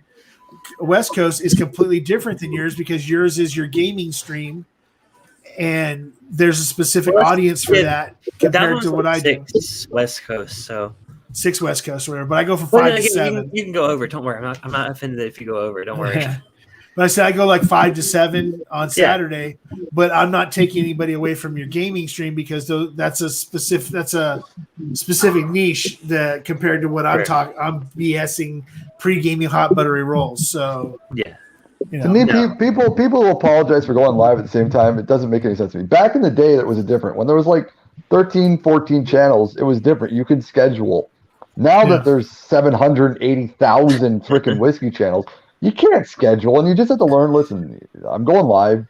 Tough titties. As long as nobody schedules over top of Livewire whiskey at 8:00 Mountain Time on Sunday. So William, dude, at the end of the day, for any of these channels, if you guys want to make something of your channel, the last thing you need to do is chase an audience. Be true to your audience and what your niche is or what your thing is, and your audience will come to you. If you're going to go out and chase, tells me when I want to give our audience money, you're never going to fucking grow, man. You're just not.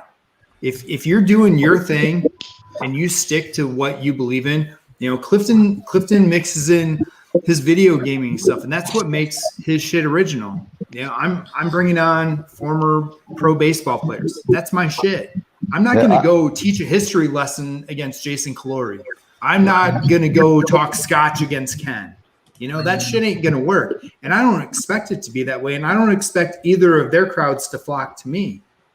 What I expect is I just keep on putting out solid content every week, bringing in different players and things that people want to see or hear, and sharing great content with them.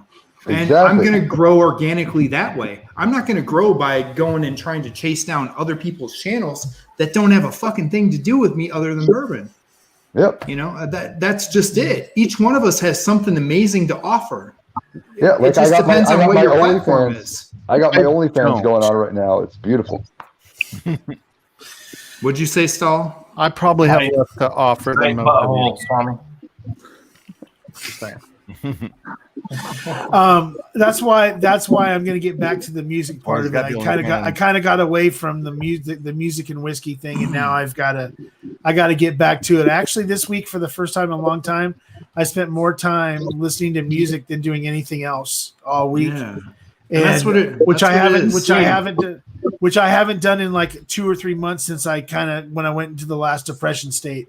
I haven't, and everybody knows how much I love music in general, and that was part of my whole channel was talking about music on Saturdays and drinking whiskey and stuff. But I didn't think anybody this weekend was going to want to talk about 1970s disco and obscure freaking rock. But listen, I've been listening to way too much Nickelback. I just. But seriously though, I got. You just look at this photograph. Yes, just look at it. It's beautiful. But I actually got to head out because I've been streaming for almost 4 hours. Holy crap! But I love y'all. I appreciate y'all. Thank you for inviting, open invite Stanley for the stream. I appreciate it so much, man. Good job holding it together, Clifton. Yeah, the rest of y'all, great to meet some of you and great to see you guys again. Those of you that I know, and everyone in the chat. Hey, what's up? Cliffy is going to bed, so you successfly reached Cliffy. Later, how about that? Good All night, right, cheers, guys. See y'all later. Thanks for stopping by, Cliff. All right, bye. Bye. And the last comment I'll make to all you guys about when you're trying to grow your audiences and your crowds, think about how you try to avoid FOMO, chasing fucking bottles. Avoid FOMO when you're trying to chase growing your channel. Well, then what are you going to do about Adam? Adam still freaking chases freaking $300 bottles of fucking Kentucky Owl. Like you don't have $300 bottles on your shelf, Stanley? We know you do. No, I don't. There's not one bottle over 200. There's two bottles. What's that? What's that Wild Turkey 13? I know you won it, but what's it worth? Come on now. I don't know. I never looked it up, but it's probably is close to 300. I'm sorry. It's close to 300, buddy. Yeah. But I've sold 95% of my bottles are all gone now. Yeah, except for that freaking expensive ass rum of yours. I've only got 17 bottles left. I had 380 5 months ago, and now I'm down to like nothing in my bar. It's so empty. It's creepy. My wife and me are like, what are we gonna do with this thing now? Like, I've got 3 bars that I bought because the one problem with collecting whiskey is you not only collect whiskey, you end up becoming an antiquer and collecting stupid cabinets to put your fucking whiskey in. And I got all these fucking cabinets and I've got no fucking whiskey to put in them. And I'm like, what do I fucking do with these goddamn cabinets now? So Top Shelf Dustin, why would you have any bottles under 200? Yeah, that's why that's what we love about Dustin. No, he no matter what he says, he secretly has a Turkey 101 somewhere. I got 2007 Turkey 101, but I don't have 101 new. Yeah, but your 2007 101, isn't that the one with the cork that broke off in it? Yeah, but I got 5 more bottles of it. I strained it all right away that night. Oh, so you got taken care of? Oh, yeah. I didn't mess around, man. I kind of get what Dustin is saying though. Like when he buys a lot of bottles of $300 or more, but him and Mike, but like if you find a $300 bottle that you like I bought, freaking 6 bottles at like $50-$60 today. And it's like not going to be as good as the one, and I'm not going to go through a whole bottle in the next 6 months of any of them. Like, why wouldn't you go get a $300 bottle that is amazing and go through that whole thing in the next 6 months if that's how much you're drinking? What I don't get about Dustin is he buys $350 bottles, but then he complains to all of us on Discord for paying $50 for a prostitute. Just really kind of annoying about it. So Stall. You just Yo, gotta go to 50, Canada. $50 in Canada is a lot different than $50 in Cincinnati. That's why he's complaining, Yeah. bro. $50 in Cincinnati is like what, 190 Canadian? At least. That's where the difference is. So Cincinnati. So Stall. Number one, I'll call bullshit on that because if you had 6 bottles of Rendezvous Rye that was finished that Adam got you from Utah, that you would go through 6 bottles rather quickly. Yeah, at $50 a piece. I would go through that shit a lot faster if I knew there was a second one behind it. Yeah. Like that's the problem is like you get to a point and you're like, ooh, I need to slow down on that bottle because True will. Dude, I'm telling you right now, if Adam had sent this to me, I would have been so pissed when I knocked that rest of that bottle out so quick of that 12. This shit's so good. Yeah. Unless it's a fucking unicorn bottle, it doesn't matter. There's always going to be another one, dude. Yep, for sure. That's where you got to cross that line. Think about it. How many things are on your shelf that are never going to be put out again? All of them. I only get unicorns. The Rendezvous. Well, then you're a badass. But I mean, think about it. Every year they're putting out some Rendezvous fun. Fucking Dickel 15, dude. You can never get this again. There's enough 42.4 on shelves everywhere around me. You'll be able to get it for the next 20 fucking years. Hey, I'm just telling you, Tito. Like the first drink, you're like weird. You let it sit for a second, and then you have a second and a third, and you're like, I kind of dig it. I'm not gonna lie. Everything tastes good after like the 6th one. No, I'm not saying pours. I'm saying like sips, man. Like sips. Like okay. Yeah, you get past that initial kind of different palate, and you get to that second and third sip, and it's much better. So I know Tito's makes a tequila, and I know Tito's makes a rum, and they make a vodka. Do they make a whiskey? I don't know. I've never seen a Tito's. I haven't whiskey. seen one. I cannot confirm or deny. They definitely don't make handsome men. Hey Tito, I thought you were gonna cut your hair. All right, we all pouring. I got a haircut. Nobody even mentioned lazy. my haircut. Look at this shit. I've been That's way too legit. lazy. That's legit. Hey Ken, when are you going live again, dude? Tomorrow. Tonight? Maybe. Tonight you cut? Hey?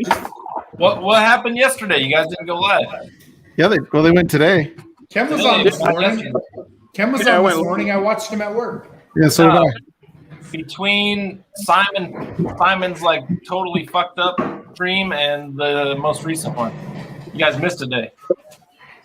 Oh, Tito, that's my jam. Oh yeah.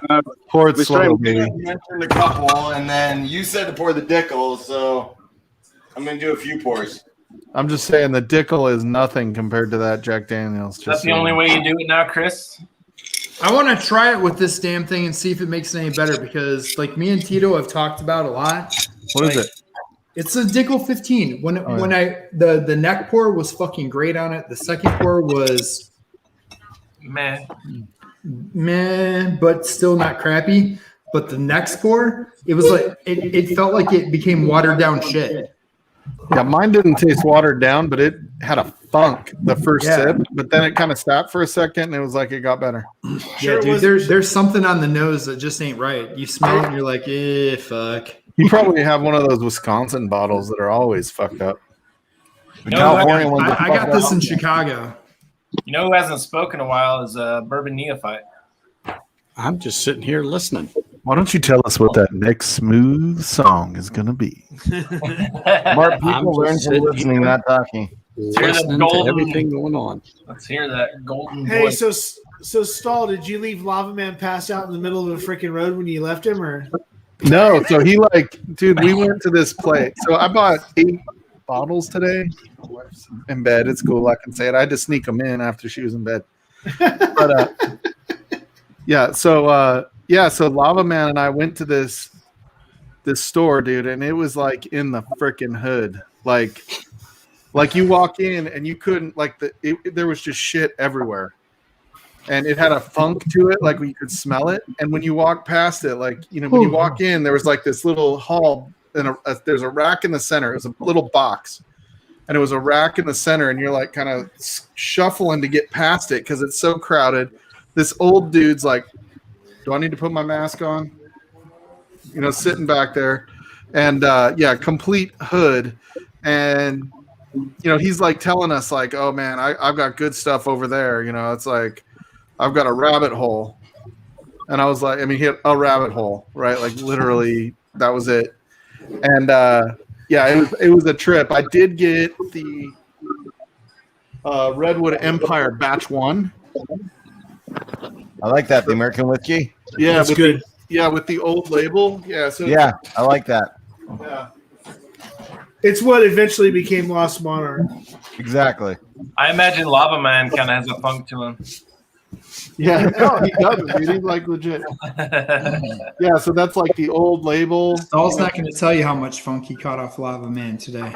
Oh, He's it's- still got a Some contact of buzz. the like, Right. small shithole ones, and yeah, we found some cool shit.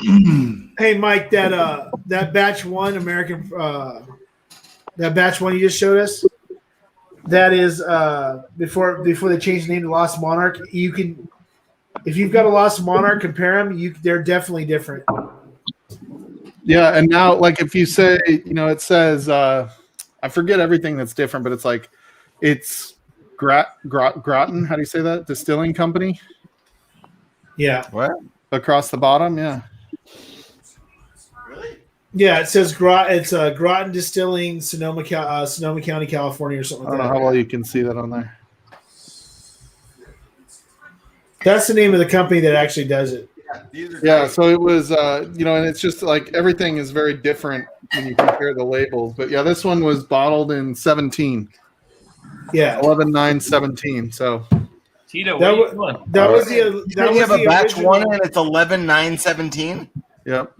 My batch 1's 8/10/17. I just want Stanley.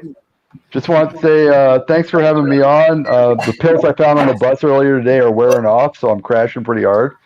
I'll see you soon, man. All right. All right, talk Nice, to you later. nice Bob. seeing everybody. Later. Thanks for Hey, stopping have a by, good one, Swami. Swami. Don't lose those pants, bro. All right. Later. Yeah, so that was kind of a cool find. That was a good one. Tito, what are you drinking? Oh. People are calling you out. I've got Dickel 15, Jack Daniels Barrel Proof, and Rare Breed Rye. Jesus, dude. Dude, seriously, Stahl, this shit's went bad. It's horrible. Oh yeah. Which one? The Dickel 15, man, it fell apart. It didn't hold up. You get caramel at the end, the final finish, but it's fucking awful. So like I find like with some things like scotches are that way too. You can't have like this preconceived notion of what it's supposed to taste like. Does it If you go in with Dickel thinking it's gonna taste like, you know, this like Flintstones or whatever. Yeah. yeah, I mean it's just you have to go in saying I like different things. You know what I'm saying? So that's one thing I'd said in my test video, or what I talked about before, is I like hearing other people's opinion, but not if I'm going to try something for the first time. And I'm just using this as an example. Let me figure it out for myself. What does it taste like to me? Not 100. Not what you say. And then sometimes Mike might say, "Oh, I get French toast." I think we all talked about this before. And then you go, "Oh yeah, French toast." And if you probably hadn't That's said when you were that, talking Angel Envy. And it fucks it again, all up. I probably would have Adriana. never said that in a million years. But I like to do it on my own, taste Hey it Frederick. for the first time, and then go, "Oh yeah, it's got this, it's got that." I love to listen to other people's reviews after I've had my first pour or second pour to develop my own opinion on it, and then go, "Oh yeah, I can see where Ken gets the fruit note, or where Tito gets the caramel or vanilla." But let me get that first taste before someone real, man. Yeah, like another example of it is like I went to this restaurant today with a guy whose family owned the restaurant. It was a Mexican restaurant here in Colorado. And, he's like, you need to try I don't know, Adriana would know how to pronounce it, but basically it was the tacos. It was tongue. Yeah, it was taco, but it was tongue. Whatever, however you say that, right? Lingua. Lingua. Yeah, and I was like, oh, I've never had tongue, and like you can go in thinking tongue is going to be steak, or carne asada or something like that, and it's completely not. So you have to go in with the mind like, I'm going to try what this is and like it or not like it based on no preconceived conceptions, right? Like Dickel, if you go in thinking this is going to taste like, Four Roses, LE, then you're going to fucking be disappointed because it's not. You know what I mean? Like, just like if you think Four Roses LE is going to taste like Rendezvous Rye and you're going to be like, fuck this is shitty. But if you go in thinking this is going to be something different, like you can get a craving for this as different as it is and non-bourbon like as this Dickel 15 is. You know what I'm saying? It can happen with anything. Like if you go in saying I don't like Menudo because of what it is, they're a great band. They're a great band, man. They're a great boy band. What the hell's wrong with you? Get on Menudo. Many years. I understand what you're saying, Mike, and freaking what Bourbon Neophytes say and everything else. I understand. So what Mike's trying to say is that instead of taking, you got to learn for yourself. You need to take that shot to the mouth, and then decide whether you like it or you don't. Yeah, you like Mike, what it is. And Mike takes plenty of shots to the mouth to decide what he likes and what he doesn't. So I mean, he's an expert on that. So I'll take his advice. Yeah, another example is like when I get deer, right? The first time my wife tried venison after I shot a deer, I make some tenderloins and I'm like, look, this does not taste like steak. If you're expecting it to be a cow, you're not going to like it because it doesn't taste like a cow, right? And so like it's the same kind of thing. If you expect it to taste like a deer and you don't have any preconceived notion of what a deer should taste like, then you're open to liking it. But if you try to now moose on the other hand tastes better than cow. So if you compare it to cow, you're gonna be like, it's not the same. Yeah. Yo, so why don't you kill all the preconceptions and just call it meat, bro? Yep. That's what I did to my sister. That's how it works. So real quick, you can call this shit whiskey. It might be bourbon. It might be finished. It might be rye. Just call it some fucking whiskey. And I bet people will enjoy it a lot better than if you tell them what it really is, if they're new to it. Yeah. So real quick, I think that's where Dickel fans come from, by the way. So Frederick from A Dram Divide is here. Hey, Frederick, thanks for joining. Ben Demon Hunter, Daniel H. Thanks for jumping in. Tim Evans is here. Everybody say hi to Tim Evans and ask him why he still hasn't come on live. Dude, I've had him on live. Watch out. Bourbon beginning. He's been on here before. He's been on here before. He just hasn't been on for a while. You know what I'm saying? We got Uncle Buck on our channel. That's because Tim's a legend, man. Legends only come out every once in a while. Dude, Tim and I are like best friends, and he won't come on our channel. That's because you work together. He knows if he comes on, we'll all shut up and just listen to him. Yeah. Ken is just having too much fun, just sitting there not talking, just smoking his he's cigar, having a blast, chilling out. I'm smiling outside. just watching him. Tim is like top shelf Dustin, but doesn't say it. Yeah, Look, doesn't say everything he has. He's just keeping an eye out for those freaking psychotic koalas and freaking poison spiders. Those are drop bears, bro. Drop bears. Ken, Come on. Hey, Ken, right. Drop question. bears. Do you and Simon live anywhere near each other? No, we're like 5 hours apart. Oh, damn. Have you guys ever met up? How long does it take? How long would it take to drive across Australia? It's like driving across Texas. 3 or 4 days. Australia is bigger than Texas, isn't it? Australia is only Frederick can jump on in 10 minutes, he said. Okay. 3 or 4 days. Wow. Is that Australian days or US days? It's called no fucking road days. Australian days go backwards.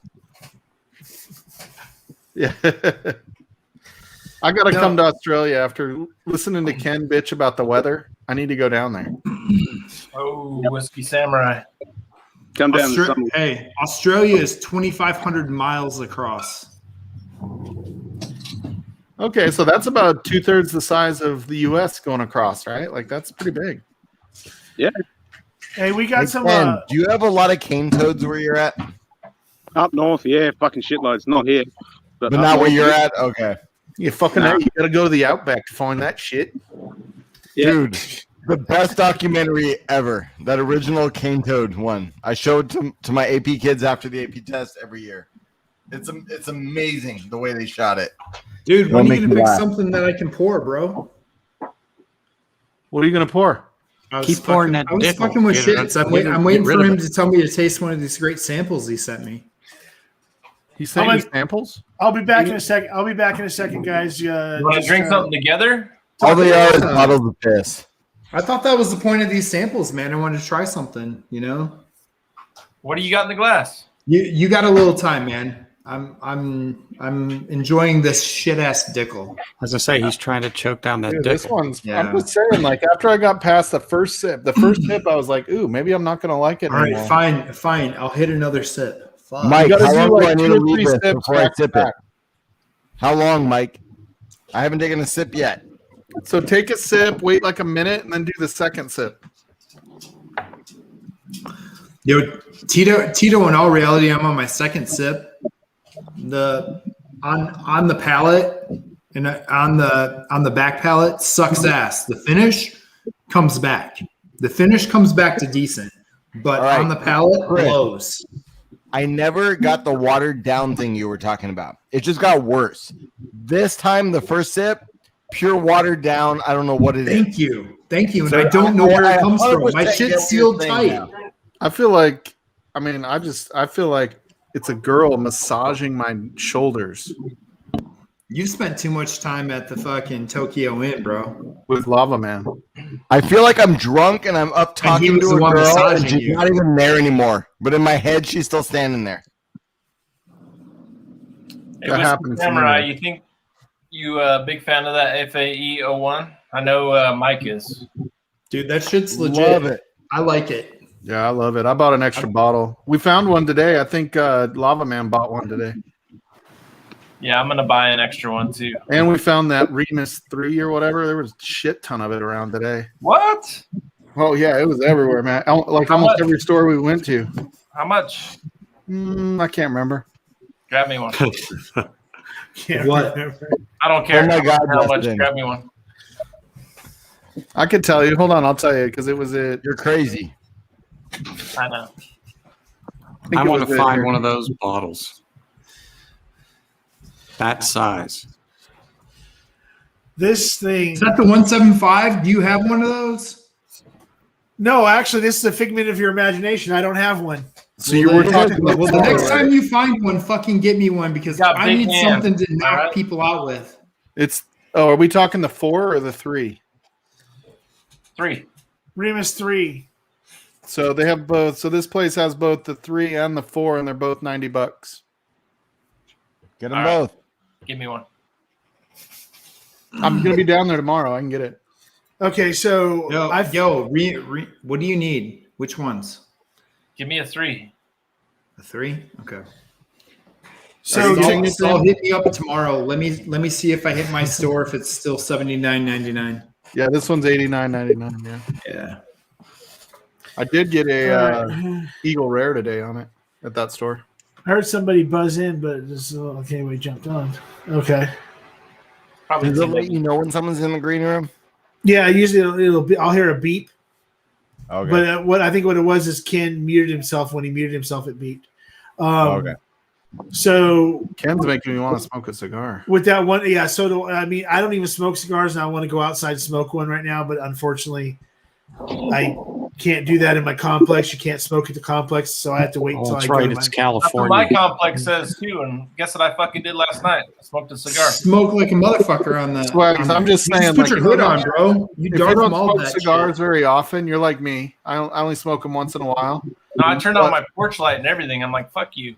Like, Hey, Bert, It always sounds like a Hold- great idea. Hold on a second, guys. I just got notified of something. Now, Bourbon Neophyte said that he did a video, but he had his wife review it and then he didn't like it. But according to JD Bourbon Approach, he actually has a channel that he put a video up on. So you actually do have an official first video up on your You're holding out on us. your new Correct. channel. Correct. Wow, Anthony. I thought we were best Damn, I friends. gotta go creeping now. Well, it's not open to everybody, but I had her review it. Oh, sneaky. And so she told me what she thought, and I said, that's great, but I wasn't worried about that. But the problem is tuning out things with the mic. Because there was a few things, like when I was talking to Ken this morning on his stream, he could hear the Zoom meeting that my wife was doing with the principal of her school. And I was like, aha. So then today, when I was doing a couple of videos, she's teaching across the other side of the house in another room because they're still doing some live, at home things. All the kids. What does your wife teach? What's that? What does your wife teach? She's a math and science teacher in a magnet school here in Las Vegas. Oh, awesome. Yeah. So I could hear her just like I hear you guys. I said, okay, that's not going to work. So I worked on some different settings, realized the way the microphone was set up, it was also picking up from the back. So I changed the configuration. So now it's angled more to me because I didn't realize the setting got changed on it. So working out these little things. So I sent Ken a link, figured out why he couldn't see it earlier was because YouTube, even though I was changing it from private to allow him to do it, it kept reverting back to private, found out what it was, fixed it. So he should have the dedicated link. I sent it to JD so he could see it to get another opinion who isn't as critical as probably you guys would be. So, hey, by the way, I disliked every feed and everything I'd been on all the way through until recently when I finally got my main camera working. My lights are still off. It works well when my lights are on, but I don't have it where I want. I'm critical of it. But if you're waiting around for it to be perfect, you're never going to do it. Just jump in and do it, man. We're all going to have errors. We're all going to screw up, and we're just going to get better, Chris. Yeah, you have the link too. Okay, but we're just going to get better and better at it. So don't worry about it the first time. Because if you think somebody's going to judge you on your first ever stream, So look back at ADHD fishing. Oh yeah, no. All you have to do is look at the very first Bourbon Junkies video. And if you watch the first Bourbon Junkies video, you'll say what I've done is freaking Oscar worthy compared to that video. And that's true. And I've seen other people's very first one, and that's not what I was going for. What I was just trying to do is get some of the little bugs and quirks out of it. So Stan, that's you stole what I Anthony wanted. Hopkins Oscar, dude. What's the So matter that with you could hear me like you do now. So that the lighting at least was good, that you could actually see me and there wasn't a reflection from the sun and just different things that the first 3, 4, 5 videos I did. I'm like, I got to change this. I got to change that. So the one that Ken is going to see, the one that Chris is going to see, that JD saw, that's the one that's ready to basically go out. Okay, I do not know how to pronounce his name, but Randall Olisbov. What do you think about? Okay, what do you think about Old Forester 129.8 for 80? I would buy one. I've never had one though. I've never At 80, tried those. at 80, at 80, I would give it a shot. It's not gonna, it won't hurt you. I hear even the worst one. I heard the worst ones. You let them air out, they're better. As they go down. A lot of them are really hot. Look at for a man who doesn't do YouTube, he sure is on live a lot now. Here's Frederick, who's on our stream. What was it? Frederick, I gotta find out where you get your hair done, dude. I'm going there. He gets done the same. He gets done the same place as Static. Is that a single barrel? Dude, that's Chris. haircut. Is that single barrel? Are we talking single barrel or single barrel proof? Yeah, he was asking barrel proof. He's single barrel proof. And that's 90 proof, right? Okay, Chris? guys, you're not allowed to talk about anything that costs anything under $200 anymore. TSD. All right, guys, pull out the hitter bottles now. Goddamn. Hey guys, I'm just drinking a $15 bottle of bourbon. I don't know what you guys are talking about. some hell's 50 milliliter. Is that Jefferson's what? Is that a store pick? Experimental wood pick. Yeah, it's one of their experimental things. You have to know. I bought that kit over at. I saw that kid up in Cheyenne. Yeah, this is just on the shelf, like this one guy by itself. So. Oh, really? I saw like a whole thing of them for like $100. Yeah, I've seen that one too, and I passed. Yeah, they were $79 here when they came out. I bought one for the hell of it. Yeah, there were some okay ones. I gotta say, this one's actually pretty good because everything's been drinking hot for me tonight. So I kind of was like, all right, I'm done with these high proof bourbons. I was like, you know, I'm going to admit something to you guys right now, and I don't want you to judge me, but I've never had a Jefferson's. Me either. So, I mean, honestly, you're not missing out. You're not missing much. I mean, I'll give you that. I really enjoyed the 16-year-old presidential. That was good. I had that.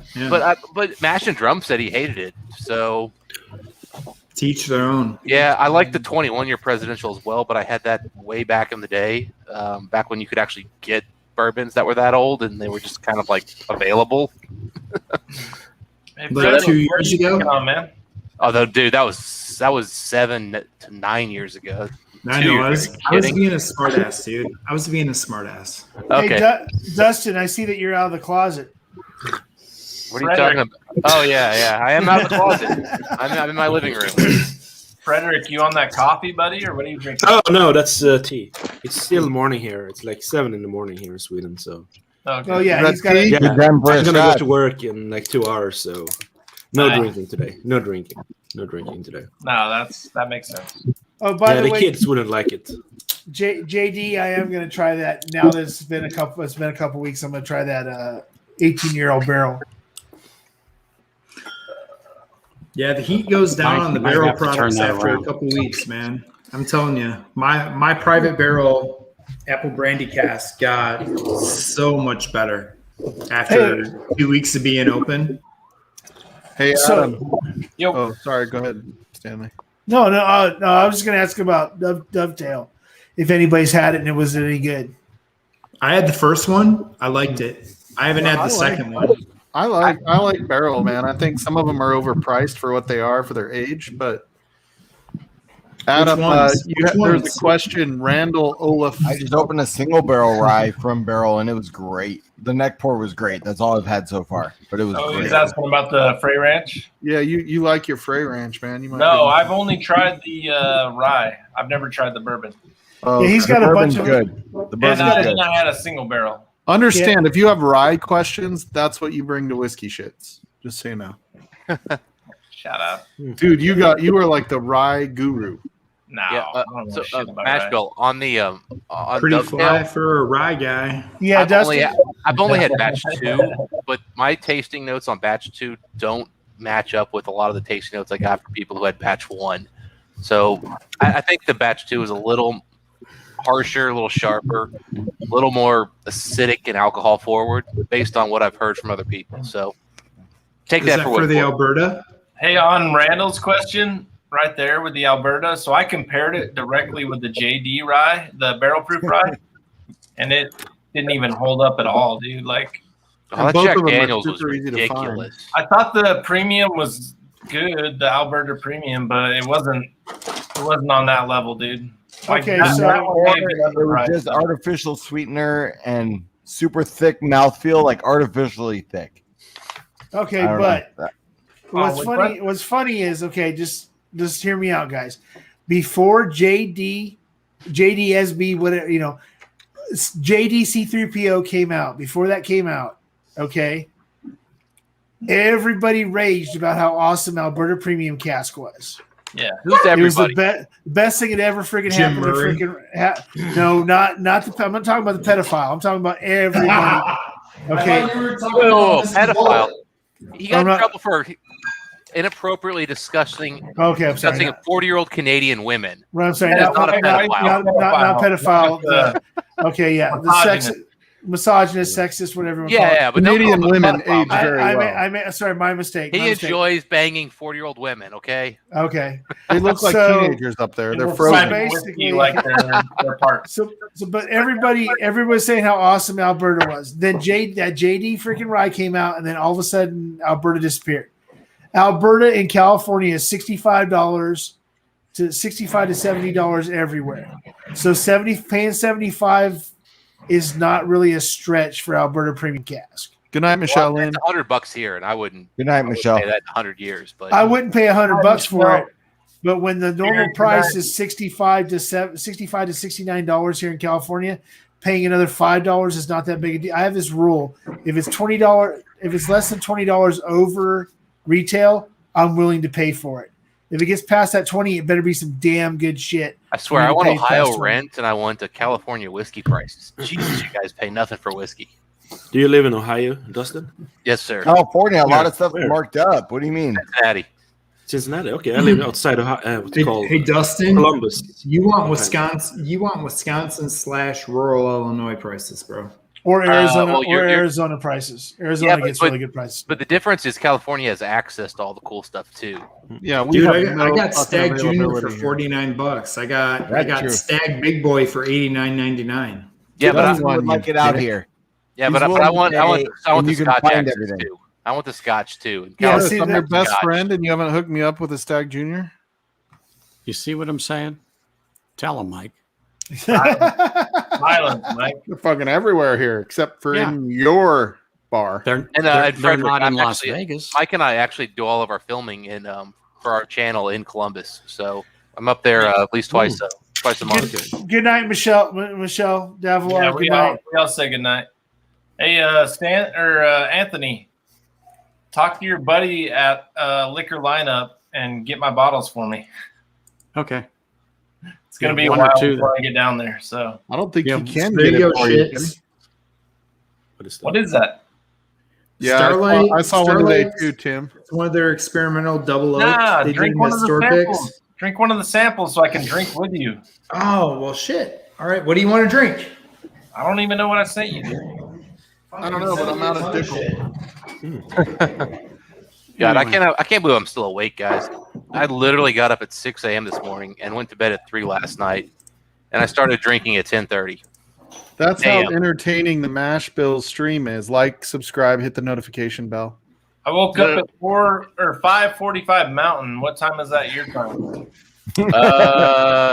7:45. I would say almost 8 o'clock for him. Yeah. Yeah, it's almost 8. So that's Are like we all 2 hours Pacific time? after. What's going on here? Also, were you drinking at 10? What are we drinking, Tio? No, I was driving a semi, so I definitely was not. That would be But, bad to be drinking in the semi. I put in a good 3.5 hours of driving today. It was brutal, and then I had to see my parents. All right, big league. But I'd been Okay. drinking, so it helped. You got choices. You got your things are EC18, your Redemption 10-year, Ken, that angle looks a little different. your 291, Ooh, you want to sip on that? 291. Yeah. Yeah, I've never had one of theirs. You haven't Which one, tried the it, right? maple? He only has one 291. He's the maple. All right, I'll pour that. I have one Ken of my must have got Sprite too hot glasses out there. He's got to have a cold one.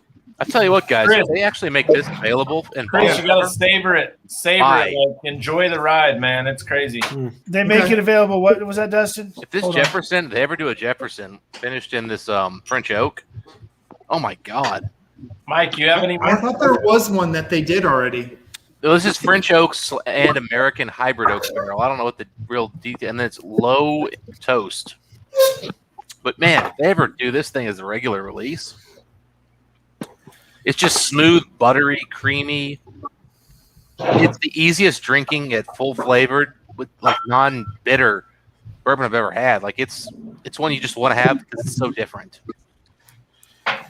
Yeah, it's that's the one thing too. Is that okay? So that's one thing I noticed. Not to be rude or say the wrong thing about bourbon drinkers, but compared to people that drink scotches, also, is that Scotch drinkers are more open to like super funky stuff when it comes to bourbons and ryes and stuff, or weird finishes.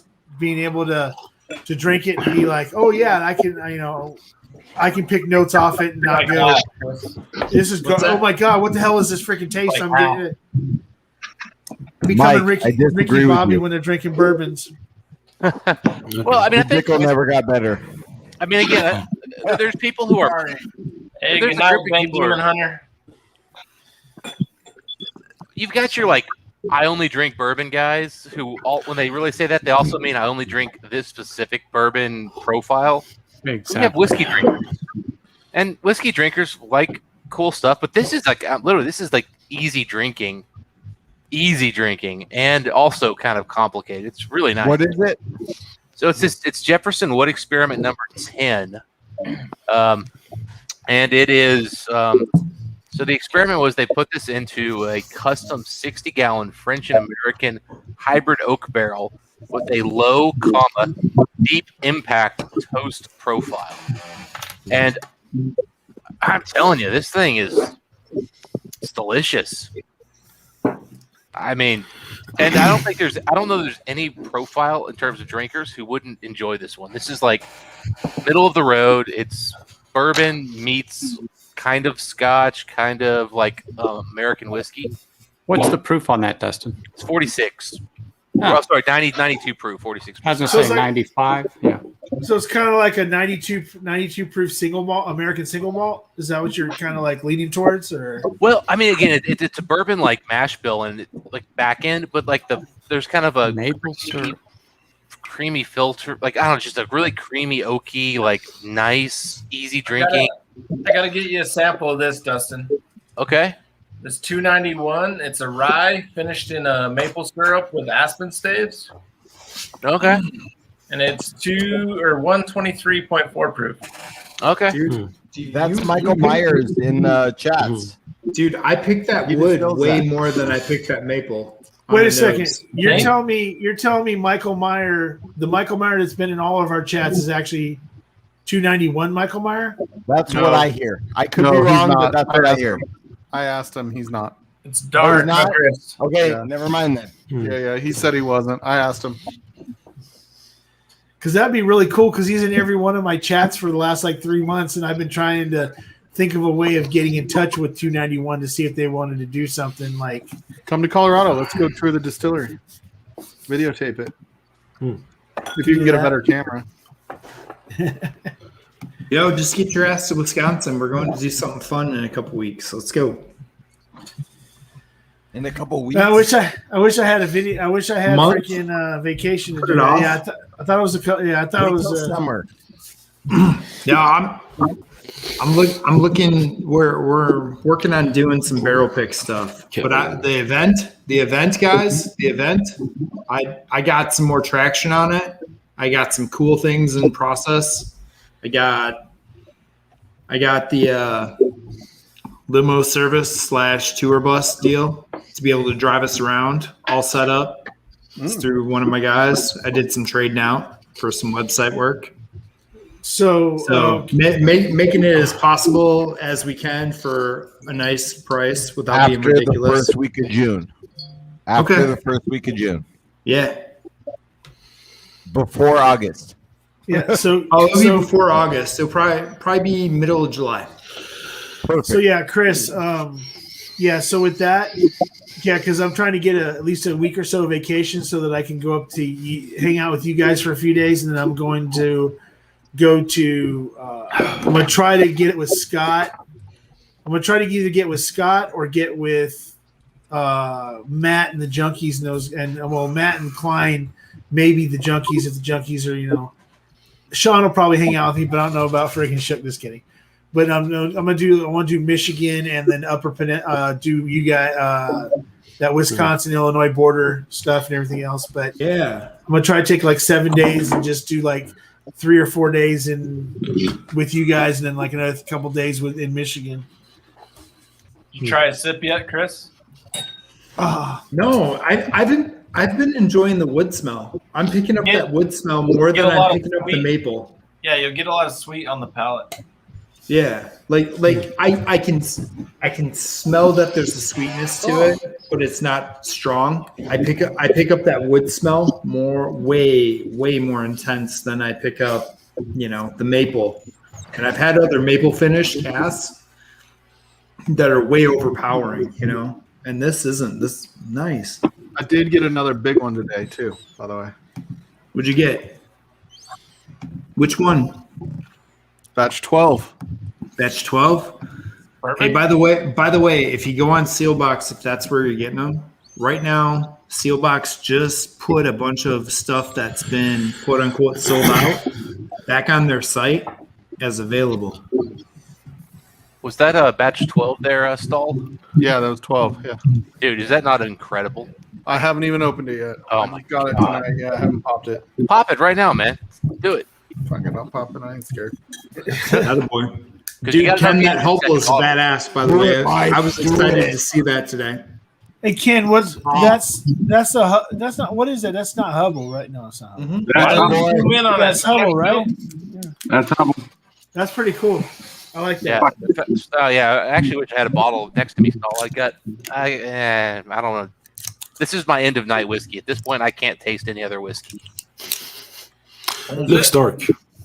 Hey Ken, It's extremely dark. This is a 10-year-old Cavalon, single barrel, Okay. Oloroso. Oh, you might have better whiskey, but I'm a pro. Mine's good. Yeah. I actually bought this one. Let's hear. what do you? That there? What, It's what are you tequila. drinking, Ken? Oh, okay, cool. Finished If you in. guys, if you guys like single malt heavy sherry bombs, these are still available. And since there's only 18 people watching, I'll tell you about this one. The Whiskey World. This is a 10-year-old Cavalon. A 10-year-old Cavalon's like getting a 30-year-old whiskey. These run about 150, 180 to your door shipped, and they'll be there in 3 days. Through thewhiskeyworld.com. They will ship it to anywhere in the country. What is They it? don't- Zoom they in don't on give it, a- Stanley. Cavalon. That's Stanley, don't you Taiwanese, know how to right? zoom in on Yeah, that shit? yeah, it's Taiwanese. just give me a second. A lot of Mouse, glare on the Stanley. bottom. Oh, there we go. Touch screen. Yeah. Dustin, compared to the Solus. Yeah, but this is a single cask like pick by the Whiskey World. Okay. These again, they run around again depending on exchange rate. They run around 150, and then for one bottle, you're looking at about $35 to ship. Mike and I combined have bought over 30 bottles of this. Is They don't like it. but is Cavalon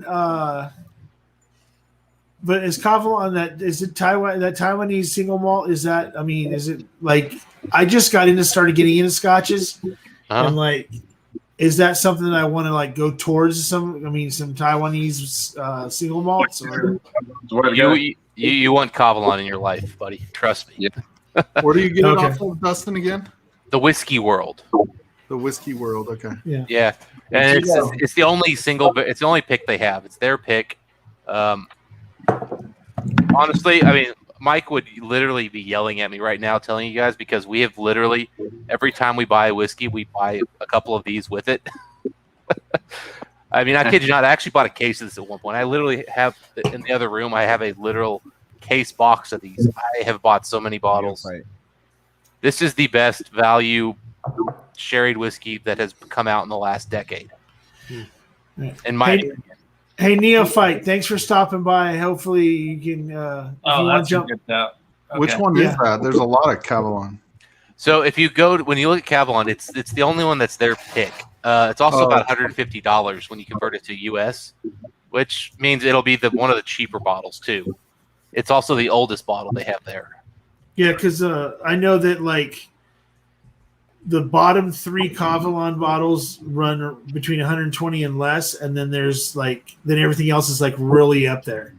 There's almost like no middle ground in between the lower end Cavalons and the higher end Cavalons. Well, at least it if you go to your Total Wines and stuff, because the middle end stuff sells out. Show me the bottle again. Hey, Mike, Jim Morris just posted it in chat. That might make it easier for you. 129 euros. Yeah, that sounds right. That's cheap. and they'll get to you in 3 days. Where's it coming from? Freaking! It'll come from the UK, man. I'm telling you, it'll be between 3 and 4 business days. I'm not even joking. It's insane how fast they ship. Shit, not here. Do they have? Ken, everything to you is 6 months minimum. It takes longer. It literally takes longer to get a bottle from California to my house than it does from the UK to my house. So how hard would it be to get a Glenallachie batch 1? I don't know why everybody sniffs the cork. I don't have a clue, man. Good luck trying to get a that one. You know what? Ken knows why I'm saying it. I mean, you can check. I mean, because auctions now are a thing, like for us in the U.S., because tariffs are gone, you could go looking on the auction sites, man. But you're gonna spend some money. Yep. But at least you won't be spending crazy extra money on top of the auction, like we were when you had to pay 25% tariff on top of all that shit. Mm-hmm. So 59.4%. Chris, Yeah. Tito, what'd you think of that? Yo, mine's in the chat. Yeah, I like the first pour better than this pour, but it might be because of everything I had before it. Yeah. Just to kind of put in clarity with Mike and I, and every time we drink together, this is the last pour of the night. Every time. There is no bigger, bolder, stronger whiskey. If this was a $500 bottle, I'd have still bought 3. Yeah. And I mean, I've never bought 3 of a. Have I ever bought 3 of a $500 bottle? Yeah, you probably got have. you've got at least one spring break that cost you $500. You got 2 or 3 bottles of. No, I don't actually. I've got 3 that cost me $400. Oh, okay. I'm sorry. No, I did buy a couple 21-year-old 2019s, but I've not. But yeah, Is that the dark one? Is that the dark one, Dustin? The one that's sherry cask? Yeah, this is Oloroso, exclusive Oloroso, and it's I forget the code exactly because like one of these goes like a normal and American like text, and one goes in European text. But if you do the math, this is like 10 years and like 3 months old. And most of those $600, $700, $800 bottles you see from Cavalon, those are 6.5, 7 years old. So this is significantly older than those. And I'm telling you, I mean, the oak is here, man, and it's beautiful. Yo, I was Tito, more best asking about best sticker ever. Was that Guns N' Roses? It was. Tito, your sticker. Fuck yeah. What happened? Oh, yeah. The Guns and 4 Roses. Dude, that was Belly button showing, Ken. Yeah, Oh, that's sick. El Cerrito, right? Tito? What happened? That's El Cerrito, right? Of course. It's half of what's behind me is El Cerrito picks. Well, no, because I remember seeing that and I didn't grab it because I truthfully have never even tasted 4 Roses in my life. So I didn't want the Facebook group. Which Facebook group? I'm in a lot of Their them. store pick group. No. Adam, now what? I'll You add were- you into it. Right. And I'll give you a sample of this. I'll give you a couple ounces of this. Hey, not this weekend, but pretty soon. I'm gonna try to arrange over in the next hopefully a few weeks to come down and hang out with you. Hang out for a day when you have the time. Did I send you that, Chris? Sounds good. You did. I'd like to try that next to mine. It says limited release. Weekends so are it must good. be good. Come down on a weekend. Yeah, Mike, I want to know what you're tasting on that thing when you get a chance. Man, I'll tell you. I mean, I'm a little tipsy, so it's hard to pull specific shit. But It tastes like taint. Fuck notes. What do you take? man, it just keeps going, but not like in a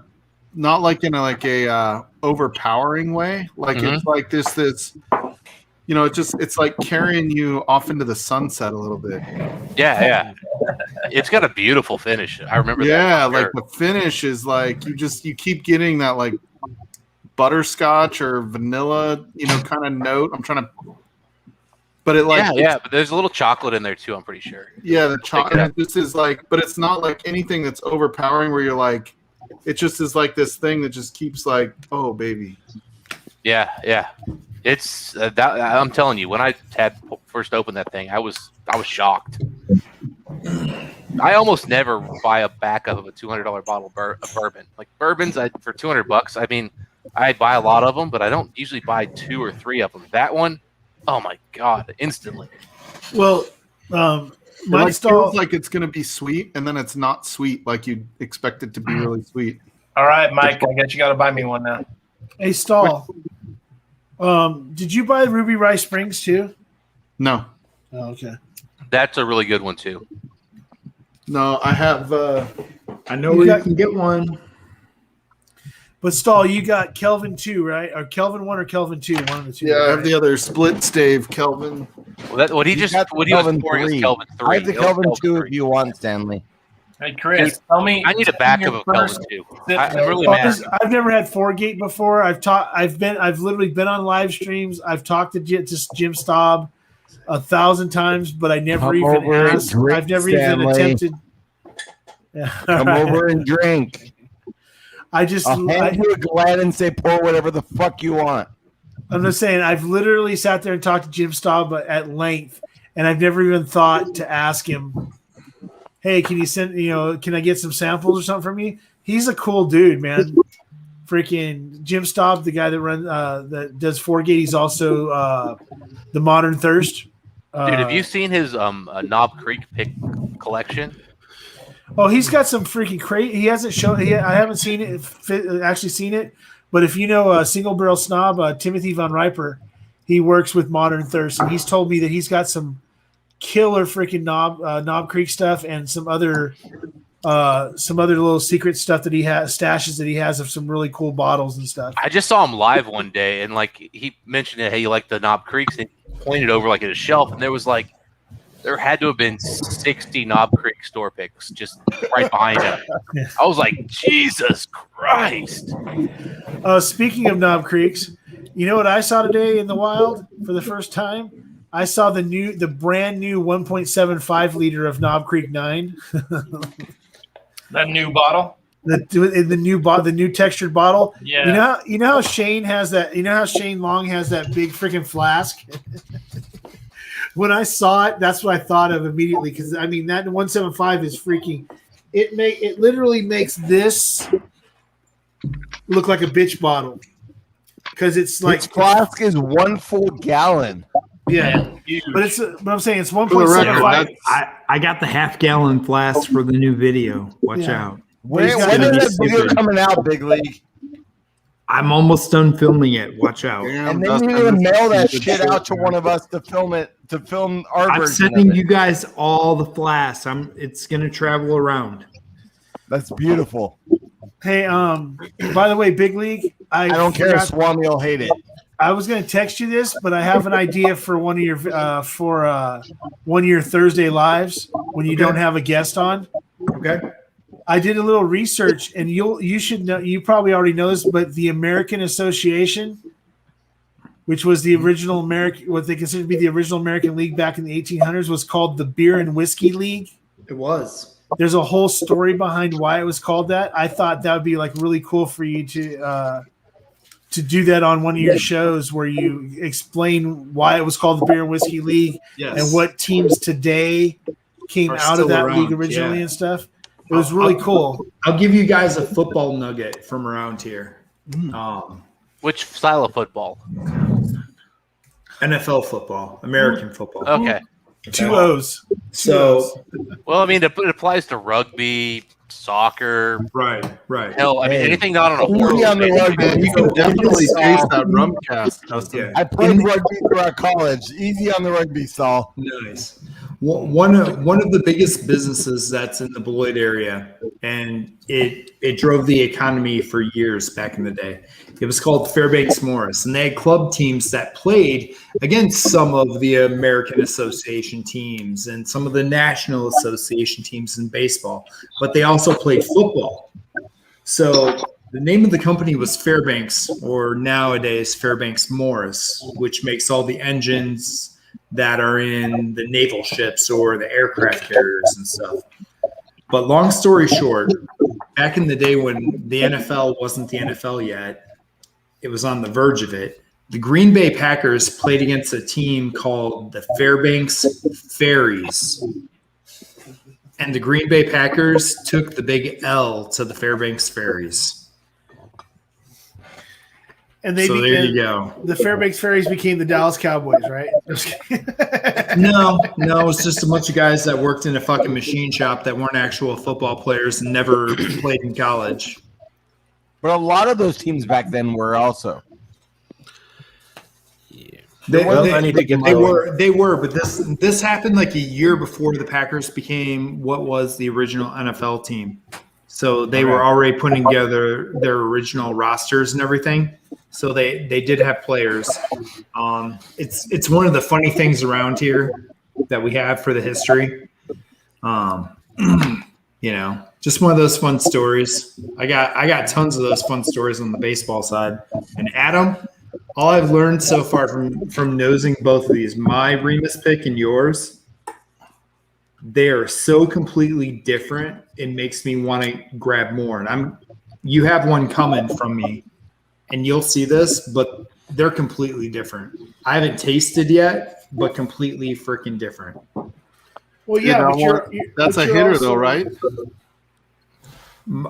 I haven't tasted it. I haven't tasted Adams yet, but the one that I have is it's fucking Christmas, man. It's baking spices, it's apple. Like, I mean, you taste the apple, you taste the baking spices, the cinnamon, all that stuff. You smell it right away and it comes out. I'm sending a bottle of that to Amy Bone. Okay. But this one from Adam, I don't get those same notes at all. Not at all, right? That's the one Adam nowhere close.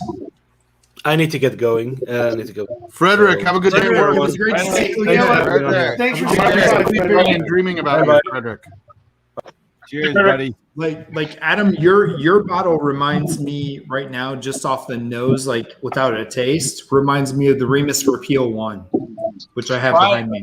Try a taste after that 291, dude. I tasted like peanuts, like straight peanuts on it. I can smell it. I can smell it on here. Hey, Stanley, that wild turkey you gave me, I tasted either yesterday or the day before. It's pretty fucking amazing.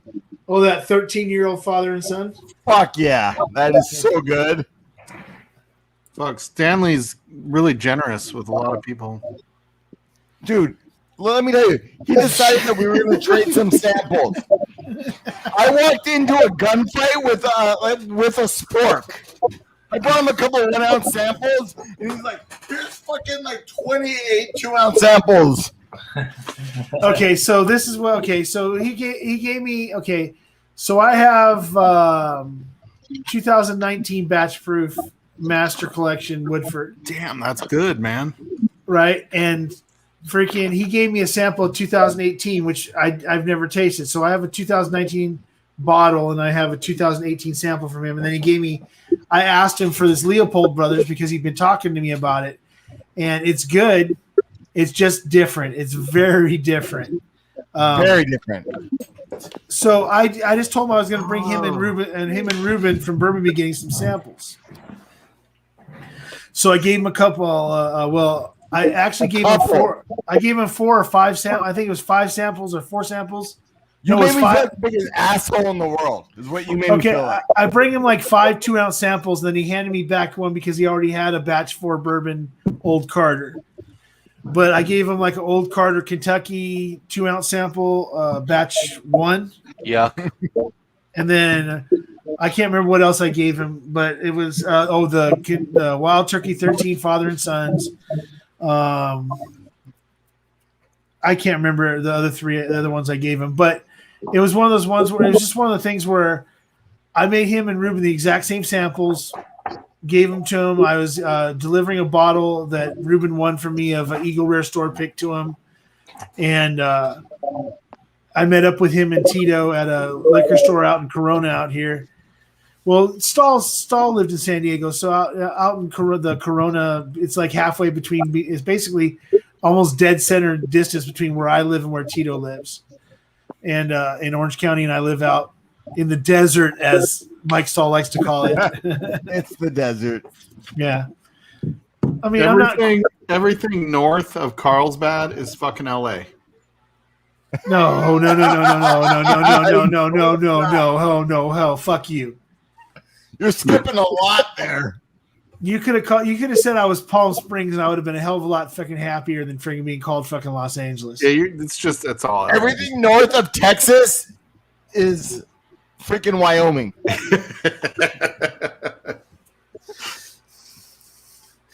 Yeah, everything east of Denver is freaking Seattle. Yeah. I don't know. Denver feels like Seattle. I'm just saying. Yo, you've never been to Montana, then, Stan? No, it's Stahl lives in freaking. I know I'm being a smartass, dude. What I'm trying to think. What's he basically lives in Wyoming. I actually do. I'm only like 30 minutes from Cheyenne. Oh, okay. That's what Adam, wait till I send the sample to you of mine. I gave him It's a nowhere high. near I the gave same. him a High West rum, a High West rum cask finish, Frey Ranch barrel proof, Old Carter, and the Wild Do you Turkey. guys get Old Carter very much down there in Christmas? California? Yes. Yeah. Chocolate peanuts. Old Carter goes to like Kentucky, California, and New York, and Yeah, like so- maybe one or two other places. Old Carter actually opened up into 4 states, and New Orleans and Louisiana already had the new batches drop. They're the first state, and they sold out in 2 hours. Yeah, but they were also hand delivered by the Carters. There was a difference. They were. Tito, but if they, you find they me a sold Old out Carter, on I'll be your shelves best in friend. 2 hours. Yeah, Mash and Drum just got a free bottle of the Batch 9 from the Carters. Yeah. So okay, so in California, Yellowstone's in Wyoming, Tim. yeah, okay. What Yellowstone store picks or 101s? I had a 101 from 2019. Is it any good? I just wanna saw it on a try shelf. store pick. I was trying to think of Wyoming, or trying to think of Montana, and that state didn't come to mind, so I said Wyoming. Actually, Full disclosure. Actually, like Yellowstone, Montana is a thing, but You like Yellowstone that, Adam? Park is in Wyoming. Yeah, the one my wife came across today was the 2019. So I'm not sure what the bottle looked like, but Looks I like was that. curious if it was good. No. The 2019 is much better than the 2020. Yeah, 2020 is trash, dude. Yeah, the 2020, the neck pour is good, and then it goes down from there. The 2019 is much better. I would never drink the 2020. That's Which one's that? shit. Which one What do you that- guys what's that think at? of those? Wait, the 2019 is not really one to buy either, though, man. That's a I actually 19. like it. I actually like it more now than I did. Yeah. The 2019 was the one that they used it was the third time they used those exact same barrels Right, to you know, finish the Oh, bourbon. really? Yeah. Those are the only two I've tried. 2019 is Got better an than Armagnac 2020. finish. That's all I know. Yeah, I think your opinion's in the slight minority. I don't think you're a Could be, crazy could be, minority, could be. but I think you're slightly in the minority there. But it's I think still a 101 proof. Like it's. I well, love it's your Okay, I spent confidence 120 saying on the you're bottle, and it's no, because I actually I've not had the one I've not had the 2019. For the opinions Everybody I've drink. heard, generally said. Yeah, so the batch 1 that they did, which was 4 years ago, got rave reviews, won awards. Everybody loved it. So then they reused those barrels again, and the batch 2 didn't get a lot of huge hype. Then they charred the barrels, and they did batch 3. It was the same barrels again. The exact same barrels? Yeah, the exact same barrels for the third time. Wow. I've only had the neck pour out of it, though. And then so for the last year's batch, they just totally flipped the script. And they got those Armagnac casks. And honestly, the problem was the bourbon wasn't very good. They put in the Armagnac cask. The Armagnac was delicious. The cask, yeah. I'll send you a sample. I think the regular Yellowstone sucks ass. I'll send you I a agree. sample, Tito. What's that? I'll send you a sample of that so you can try it. What, the 2020? I have a bottle. I have a bottle. Dustin, okay. we bottle dumped that 93 shit. Is anybody else craving a beer brat? I did not like the You just regular want something salt. cylindrical. You just want something cylindrical that'll slide down your throat stall. Just stop asking. Okay. Yeah, if you would really chug that shit, I'd call you a baller. But So Tito, the bottle of Yellowstone you had, that was which one was that? That was the 2019. Because so I know someone that has 17, 18, 19, and 20. They said 17 is the best of the four. Christmas? That's what Dustin just said. I've Yeah, never tried 17 or 18. Yeah, so Mashbill, what we were saying earlier is the first release they did were these really crazy epic casks that we're hearing they finished these bourbons in. And the first ones were first fill bourbons or first fill barrels. And everybody just raved about it. It won awards and all this other stuff. So then batch 2, they just reused those exact same barrels a second time.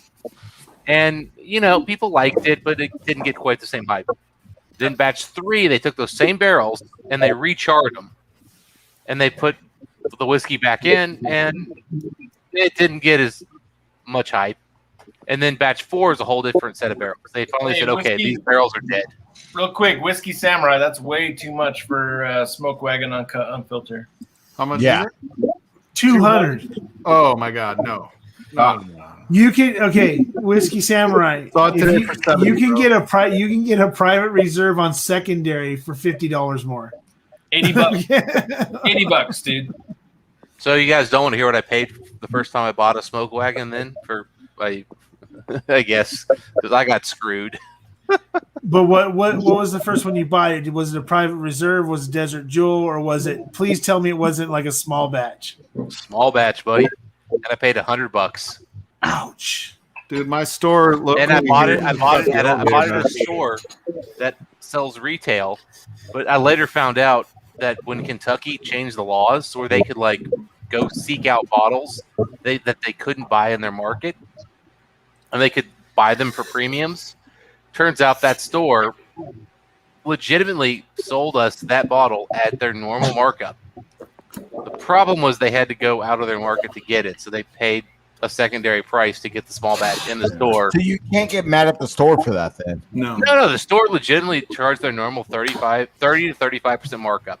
That's fine then. So, But the Sam, problem was I didn't know what I was getting. I just heard house, Right. and I'd had one. I'd had the only one I'd had from them was Desert Jewel. I'd had Desert Jewel. It was fucking amazing. I'm like, $100 for a Smoke Wagon? Yes. And then I tried. I'm like, Timmy, I just got a small batch here today. If you want one. so not terrible. Sam, I've we're talking never private tried barrel, the small right? batch.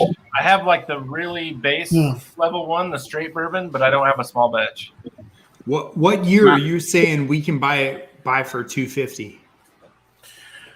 See you, Ken. See you later, Ken. See you again. Can't see you in a couple hours, bud. So freaking red medallion. Yeah, private barrel. 5 year, 8 year, 13 year. What are you talking? 5 year? They do 5-year also. I've only seen 8 and 13. Yeah, I think it's 8. I've seen 5 year here too. okay, I had a 8-year. 6.5-year-old. Well, I just amazing. I know I that a liquor store that was out that was like a month and a half ago when I didn't have money that had they had a Desert Jewel they wanted $600 for. Oh wow! Buy it for me. I'll Venmo you right now because I wish here, Chris, no. This is dude, like here they're $900. It's like Desert Jewels are $1,200 now. I'd have to go. Yeah, I'd have to go search it. I'd have to go too search it out.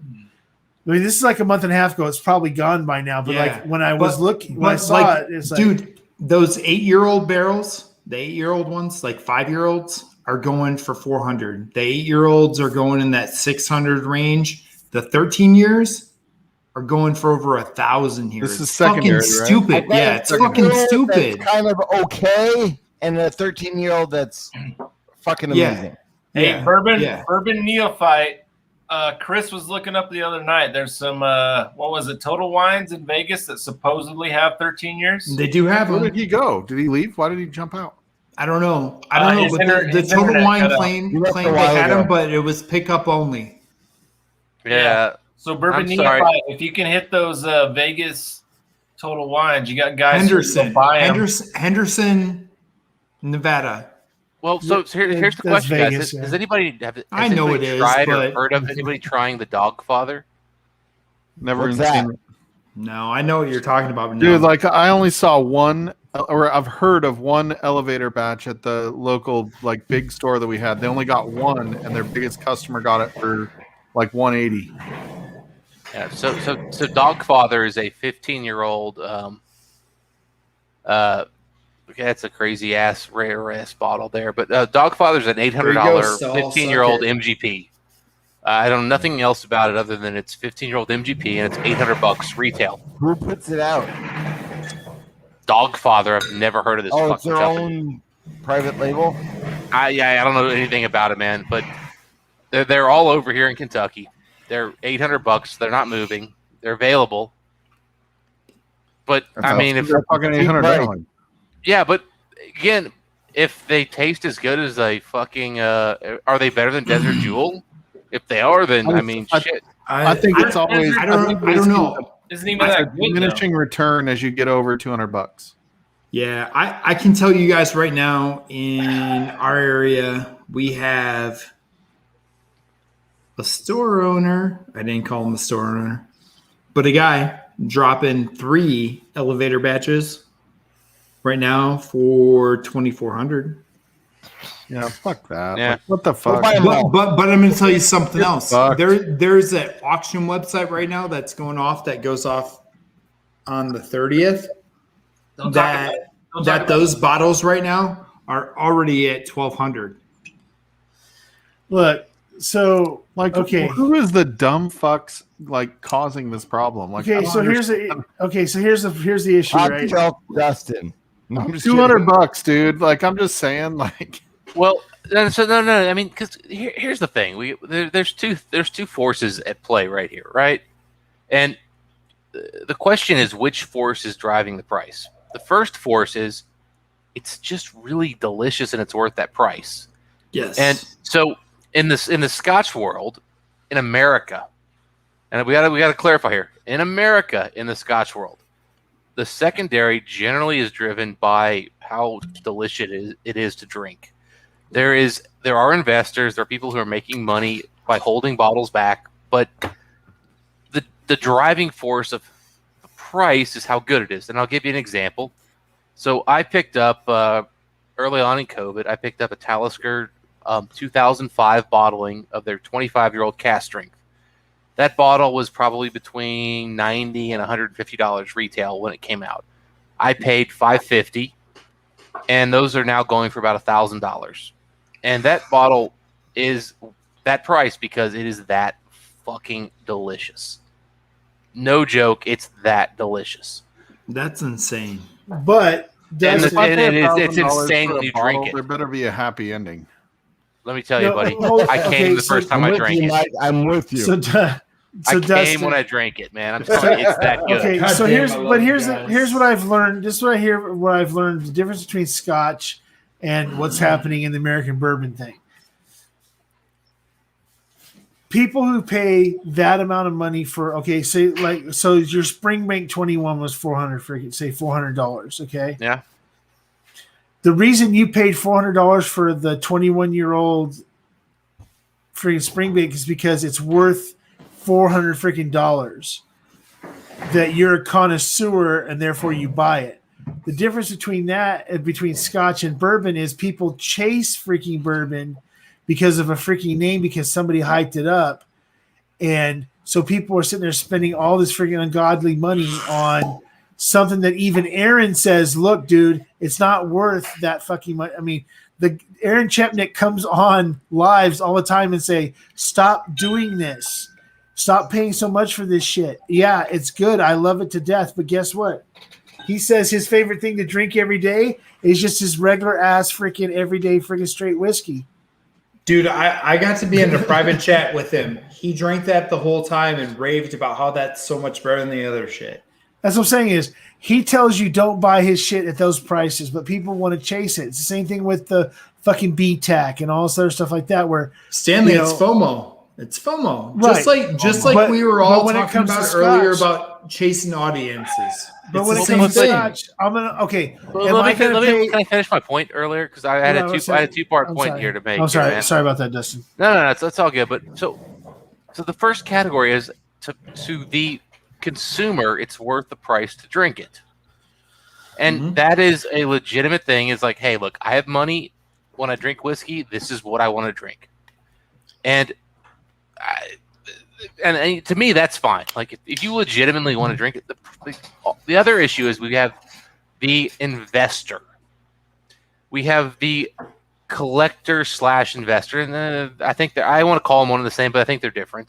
Because some guys actually legitimately collect whiskey because it's just a cool thing to have for them, and they get a lot of value out of the coolness of it. And then some guys just invest in whiskey, and I hate those people, but that's beside the point.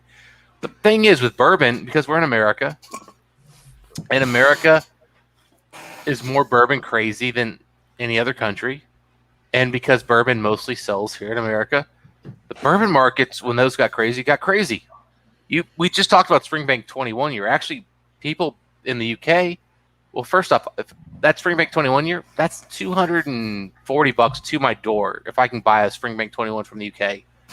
The problem is I will never, ever get a Springbank 21 to my door from the UK. Okay, I did it once. It was stupid luck. I just happened to be online at the right time. But trust me, oh my God, I talked to a guy in the UK and he's like, motherfucker, you guys get an allocation. How dare you get our bottles? Because those bottles sell for thousands of dollars over in the UK. Like, they're super crazy hard to get. They're kind of like our bourbons. And so, again, there's the drinker and the investor. And in the U.S., Scotch guys tend to be drinkers. In the UK, the Scotch guys, they're investors. In the U.S., the guys driving up prices, they're investors. In the UK, the guys buying up bourbon, they're actually drinkers. It's just the different markets. Thing is that we all get pissed off about the investors because what's happening is bourbon is, dude, they make so fucking little of these. Like in the Scotch world, 10,000 bottles. I know if I see 10,000 bottles, I'm getting a bottle, no problem. I'll get one. In bourbon, if I don't hear 100,000 bottles, I don't know if I can get one. Yeah, like Stagg. George T. Stagg Carter, 1,500 bottles. Yeah, but the nice thing about that is they only release it in like 3 states, so it's a lot easier to get. It's up to 9 now. Okay, but it's still easier to get. But like if you talk about like a George T. Stagg, they release between 20 and 60,000 bottles every year of that. Yeah, it's not rare. The problem is huge demand, tons of investors, and they also sell it in Canada, the UK, Australia. It spreads globally. Yeah. And you just can't get it. I posted the stat sheets on those the other day. And if you don't know, it's mind blowing to see how many bottles of all that stuff are put out. It's you think it's rare. Like it's not rare. It's not rare. 50,000 bottles isn't that much when you've got, like, let's say even just 25 states that really buy whiskey, right? I'm ruling out like Maine and North Dakota and okay, but stopping that when let's talk Stagg. Average when you look over the years, 30,000 bottles. GTS. Okay. 30,000 bottles dropped, right? MSRP $89.99. Okay. Now take Old Carter that only puts out 8,000 bottles a year. Granted, 200 MSRP is probably the median. But a Stagg on the secondary is going to sell for $650, $850, $1,000. And an Old Carter is still going to be $250. With the exception of Batch 5, which every whiskey tuber jerked off on. Right. But at the same point, you see what I'm saying? But let me get to it's marketing. It's fucking marketing. Well, it's not even marketing though, because truth be told, yeah, it is. Well, and I guess actually, I got a question for you. And so give me a second here to set this one up. Okay. Take me just a second here. Yeah. Because I want to open with this. Yeah. The biggest whiskey channel on YouTube is the Vault, and I haven't looked at their Vault in a while, but they're 400,000 subs, right? Maybe they're 500,000, but they're in whiskey. In the terms of YouTube, they're a decent channel. Mashbill is now over 200, just for the record. Oh, nice. But my point is that they're not. Well, the point is, if there is 500,000 people who are into whiskey, which is what kind of that channel is indicating to me, is that there's 500,000 like really like crazy people want to watch whiskey tube. Right. We're a really tiny ass fucking niche. So when you tell me somebody puts out 50,000 bottles, that's a lot. That's 10% of their subscriber base. Right. Right. So now we get back into like, old Carters and stuff. Well, it's a lot more obscure. Mm-hmm. What's really happened, in my opinion, is that people have realized there's a way to make money off this whiskey, and they're not interested in whiskey from the point of view of like drinking it. They're hoarding it for money. Yeah, but you know what? Like, if you go out in the Chicago area, there's not a lot of money in it. Dude, you're out of your mind. You're out of your mind. Hold on. Dude, you're not retiring on fucking whiskey money. Let's try some. Hold on. You can buy and flip and make it your living. Give me 1 second. Dude, in the Chicago area, you can do it all day. You can't get enough. It's quantity. You have to all of that stuff has to be based on being able to do it multiple times. Frequency, right? Hey, Mike Saul, can I say this? Yeah. There are bottles of Smoke Wagon small batch selling in Chicago that I could get at Benny's today in here for $39.99 because for some reason they had a sale on it. They're selling in the Chicago market for $100 to $110. That's not uncut, unfiltered. Dude, that's still that's 100% profit, but it's not like you can get 100. Do your math again, dude. Dude, that means 39 to 120. You have to do it in mass. Like you can't do it at 100. Mike. Let me bring you back here for a second, because we're as a group here, we're guys who drink whiskey, which tells me right off the bat that we make more money than the average person. Right. Of course. Because you can't drink whiskey and be poor. It's mathematically impossible, and unless it's benchmark 8. No, you still can't. For $8 in my area, yeah, you can. Not like we do. Not when we've got 70 bottles behind us. True. And stuff. You've got a point. But, so let me get back to this. So I remember in college, man. I felt like I was a rich motherfucker in college. My parents weren't giving me any money. My dad helped me a little bit in the avoiding student loans, but in terms of my actual day-to-day, I had no money for my parents. My dad gave me $50 once, and I cried a little bit. It was like the most emotional thing ever. I'd never gotten $50 from my parents. Anyway,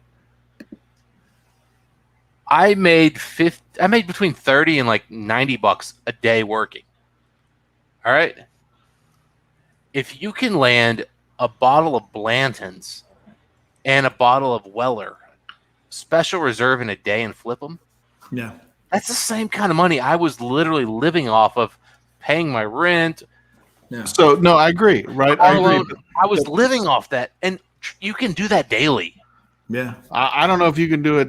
I mean, maybe you can do it there. Like you can't do that very many places. Like we have Blanton's that land you once a month here, not or Weller. That dude, everybody's different. But if you're selling $291 in a Chicago group, which you have the ability to do, and put the boat emoji, and say includes boat at this price, which is your shipping. Yep, dude, you could sell those $291s you just gave me, that Aspen Stave Maple, for double the price.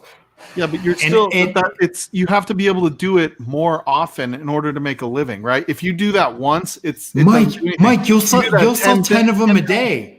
If you could do that, fucking Chicago, 10 of them a day. That's what I'm saying. Like that maple that you have from $291, you can't get 10 a day. That's what I'm trying to say. Like you can't. It's not like you make $1,000 on Pappy. Okay, but if you do that once every 4 months, it's not shit. Okay, but again, a lot of these people live on $300 a month. Yeah, a week. $300 a week. All you got to do is make $300 a week. Trust me. I had a friend of mine. He literally sent me a spreadsheet one day for our region, and literally gave me every store like within, I don't know, about 20 miles. And he gave me when their bottles get delivered. He goes, look, if this is your schedule, you go to these stores in this order.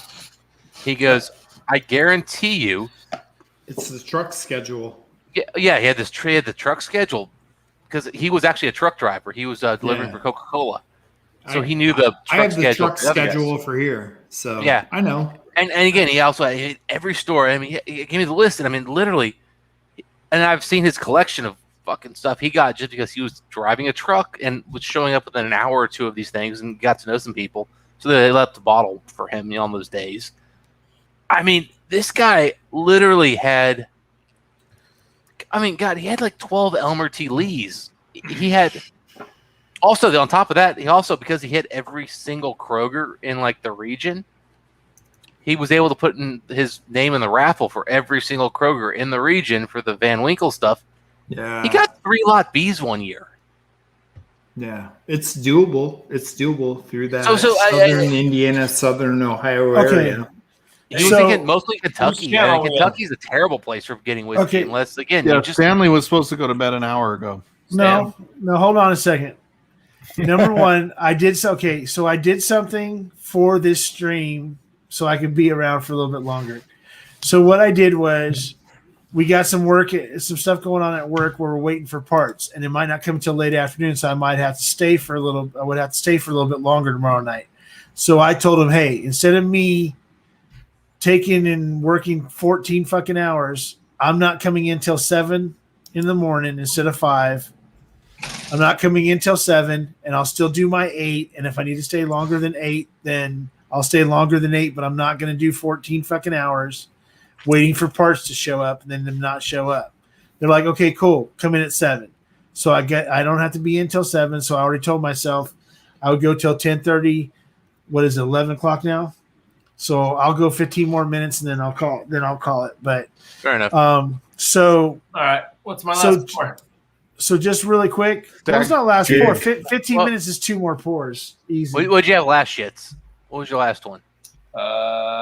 Redemption high rye. Something sissy, I'm sure. Hey, Adam, I want some of that redemption. No, I think it was a Remus store pick. So it was 125. That's good. Yeah, that's Have you done Redemption 10-year tonight? Yeah. Okay. Go to 4-gate. Does he have 4-gate? Bitch, you haven't sent me samples yet. Okay, I just got it. That's not the first Adam, 4-gate you got, though. You got more Mike, than I'm one. going with the 4-gate. How is it, Mike? Dude, it's really good. Yeah. Okay, so I'm going to say something to what everybody's talking about here. Now, I'm out of glasses. If you were in the right situation with a cup, if you're in the right situation with a few dollars, or you won something in a lottery to where you can flip it, you can make some money. But unless you can walk into a store and buy 4 Elmer T. Lees for $39 because you get to get them at retail because you're in the right place at the right time, and then turn around and flip them, unless you've got that money to start out with, to begin with, to be able to do this flipping, it would take you a long time to get to the point where you can make it a living, unless you're already established enough to you can go, wait a second, this week I have $250 extra, so I'm going to buy such and such and such because I know I can flip these 5 bottles at $50 a piece. Think about all the people who lost their job, right, during COVID, right?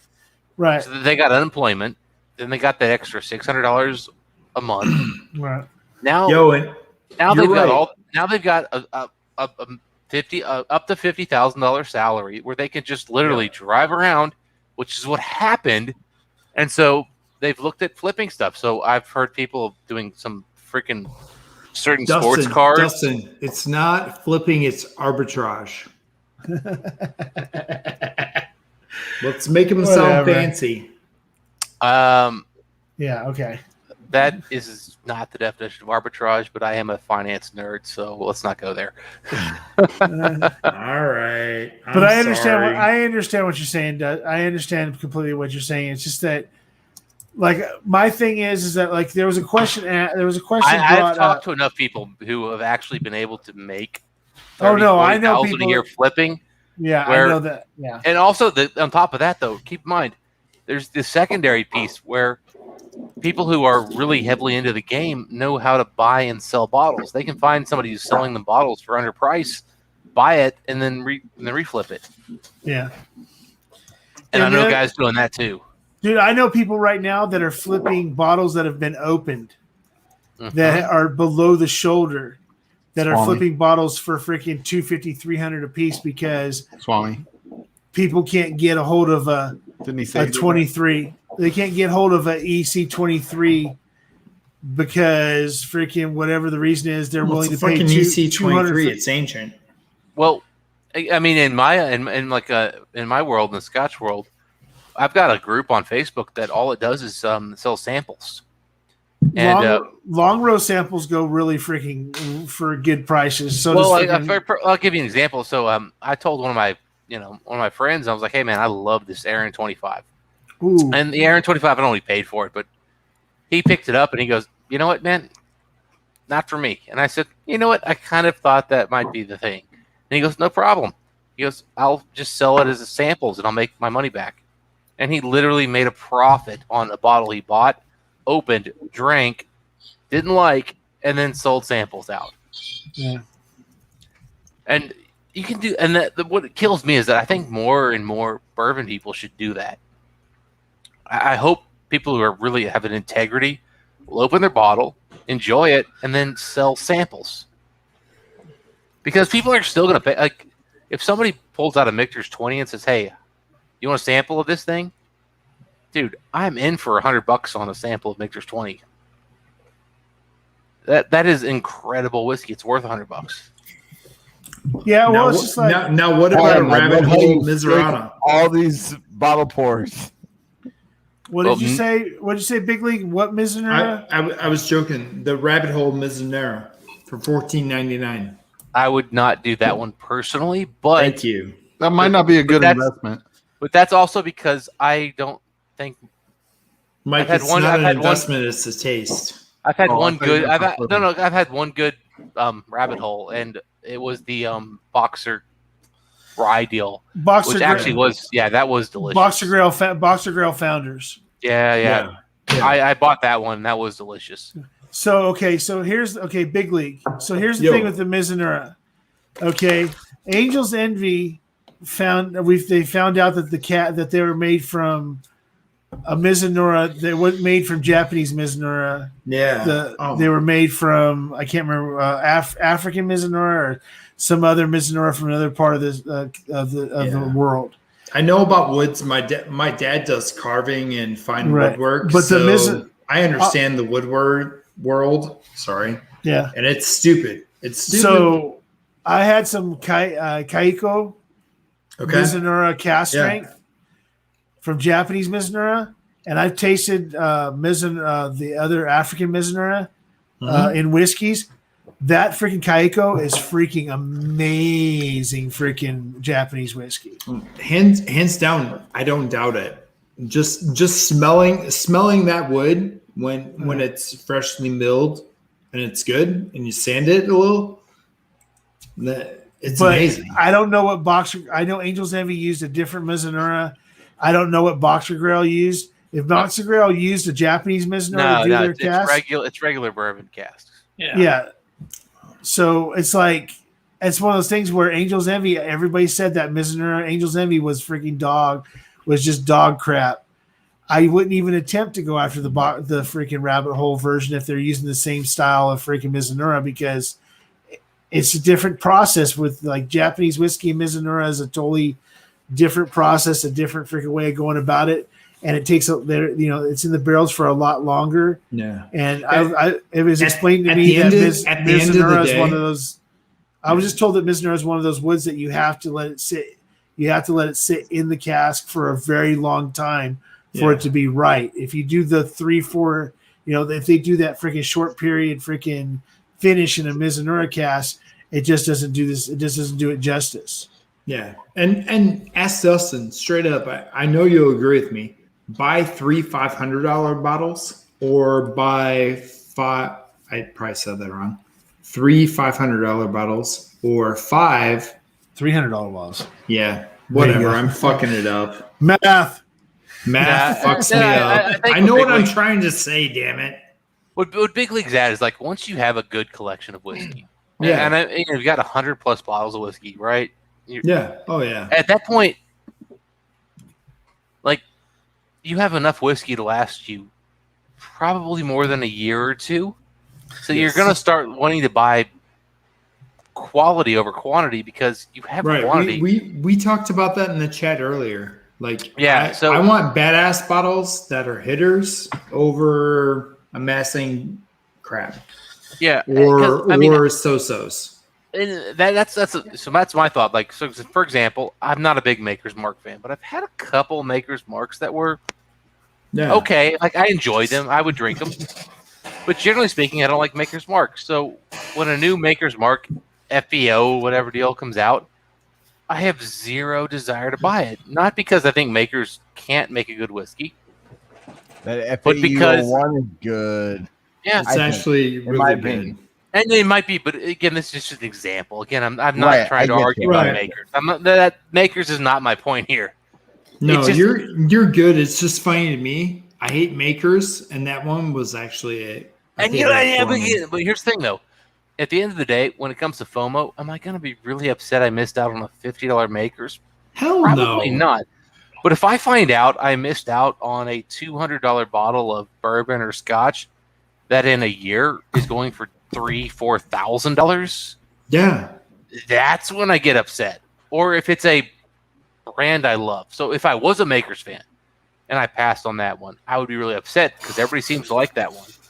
But if I'm a Springbank guy, right? So Yeah. if I skipped out on a Springbank 21 that I saw on the shelf for $400 and I could buy, and I found out 6 months later those are going for $3,000, I'd be like, oh no, because that's my profile.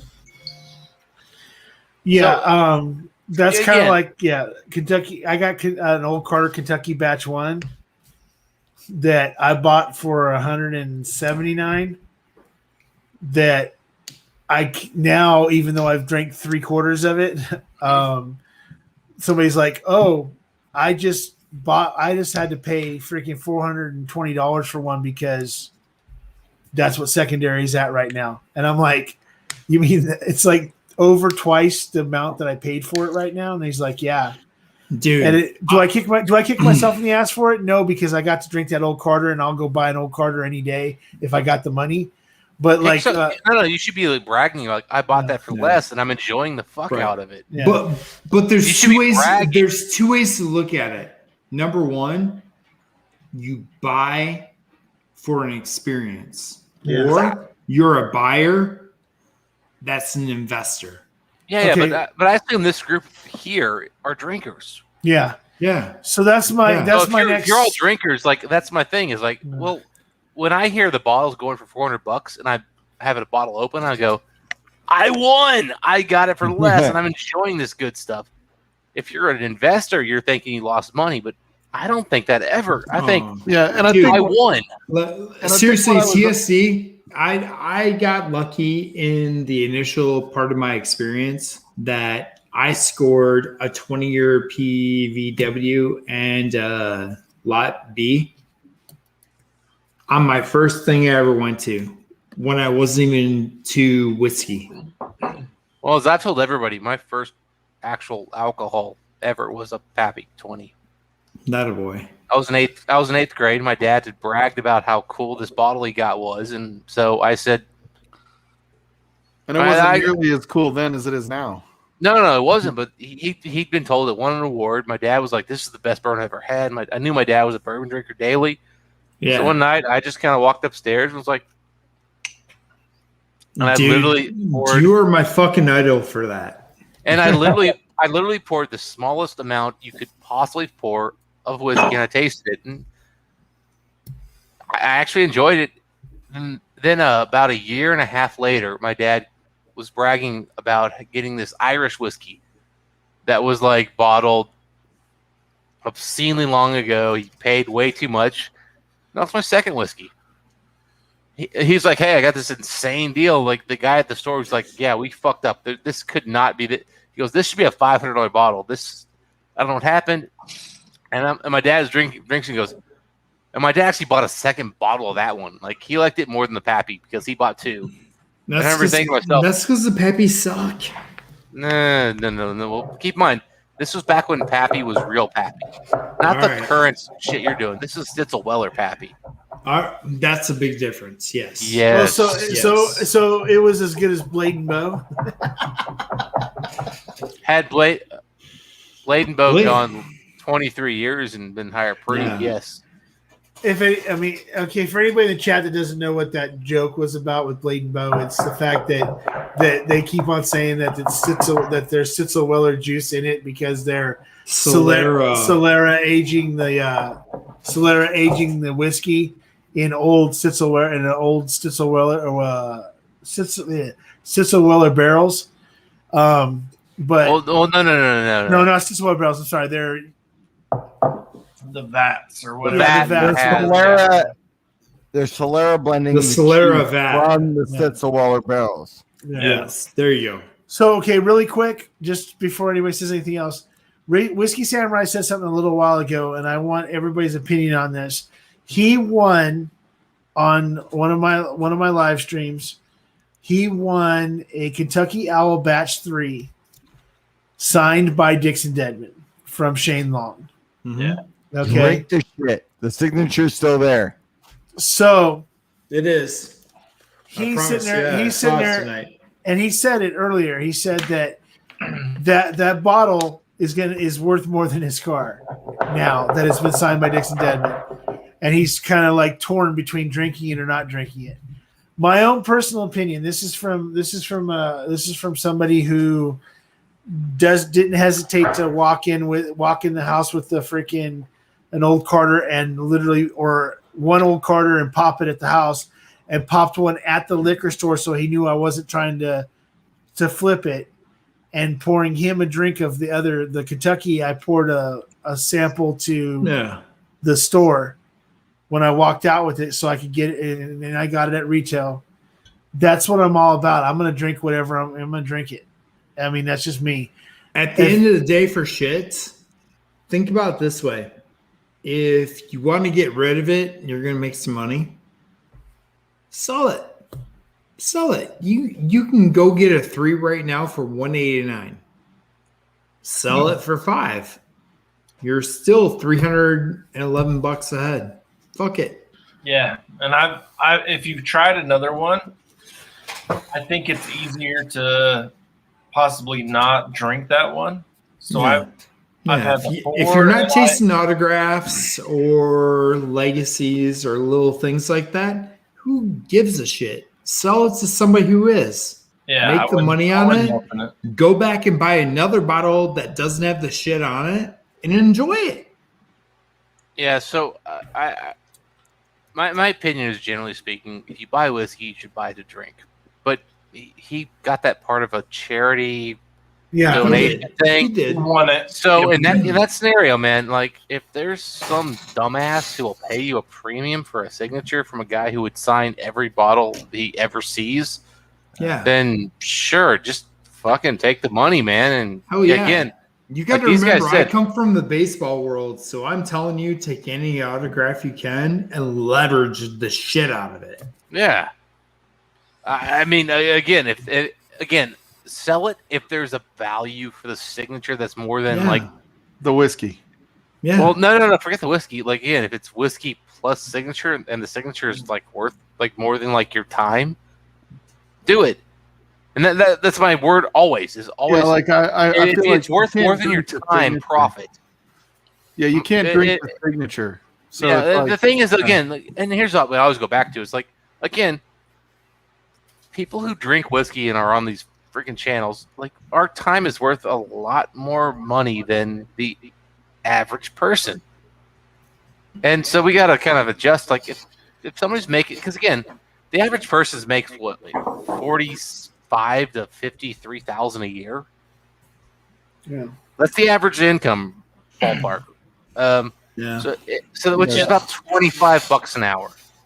Whiskey Samurai. Tim Evans summed it up pretty good. He said it's your choice, man. And after tax, the average person makes like $16 an hour. So I would look at like that signature. If that signature doesn't mean something, right? Like it's not like a Will Clark autographed baseball card to me. Right? Like that is like to have a Will Clark autographed card would be Dude, awesome. Stahl, you just hit it to the point. each one of us in this chat, there's 6 of us right now on the live stream video wise, but there's other people in chat.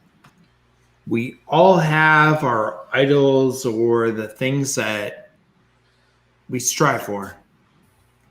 Those things are worth more to us than anybody else. If it's something impartial, that it's part of, if I'm baseball and you're Will Clark, but somebody's going to give you a David Ortiz autograph, you're not going to say no, are you?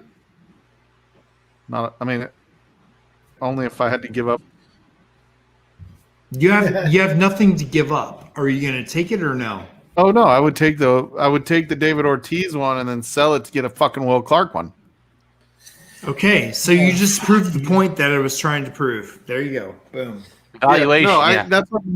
That's my point is that, like, if having the autograph from Dixon means something to you, then keep it. You don't have to drink it because, like, the bottle itself means more than the whiskey inside, right? Right. So if you want to try that whiskey, fucking sell it, make a profit on it, buy a fucking bottle of that for, a third or a fifth the price, whatever it is. Drink that fucking whiskey and then take that money and go do whatever else you want with it and buy more whiskey. Yeah. So, Samurai, basically what I was trying to say was, for me, if I had 3 bottles sitting in front of me and one was signed by freaking Jackie's I Can, one was signed by Dixon Dedman, the other was signed by Nancy Fraley. Okay, I'm going to drink all 3 and I'm going to keep the bottles because I want the signatures. But that's me. And you're going to refill them. Ha, ha, ha. No, I'm going to put them on a shelf. I'm going to put them on a shelf because not that you can tell the difference. I want the signatures because of and that's the kind of that's the kind of person that I am. I just like the history, the people behind it, and those are 3 icons in this thing that I started a year and a half ago that I love, which is whiskey. So I'm going to do that. If the truth is, God's honest truth is, if I could get a bottle signed by Ralphie, I wouldn't freaking open it. I would just put it on a shelf because it's a Scotch bottle signed by Ralphie. Because it's booze. But it's because to me, Ralphie is an icon. To you. And it's drink it, turn into a lamp, and always be able to look at it. Okay, or whatever. But I'm saying, but Samurai, it's up to you what you want to do. No one is going to be upset with you if you turn around and sell it, and nobody's going to be upset with you if you drink it and turn it into a fucking lamp, or you make money. You throw money at the end of the day. Make money. You throw cigar bands inside of it. Nobody gives a shit. Money, you can always make more money. All right, so I gotta interject here for just humor because today was such a freaking amazing story for this topic, and it brings up young Dustin and today Dustin. So 4 days ago, my dad calls me and he goes, "Hey, we got a closet full of your shit," and he goes, "I need it to go away."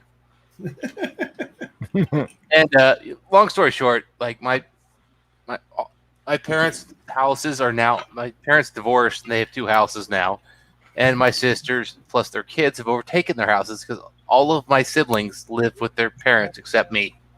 I'm the only one who's actually no longer living with my parents. I know how you feel. And anyway, so I had a closet that was 80% my stuff. And somebody was like, "Hey, I need you to come pick this up." And so, I'm like, "Oh God, I don't have any room in my place for any extra stuff." But I'm like, well, but some of that stuff I don't want thrown away.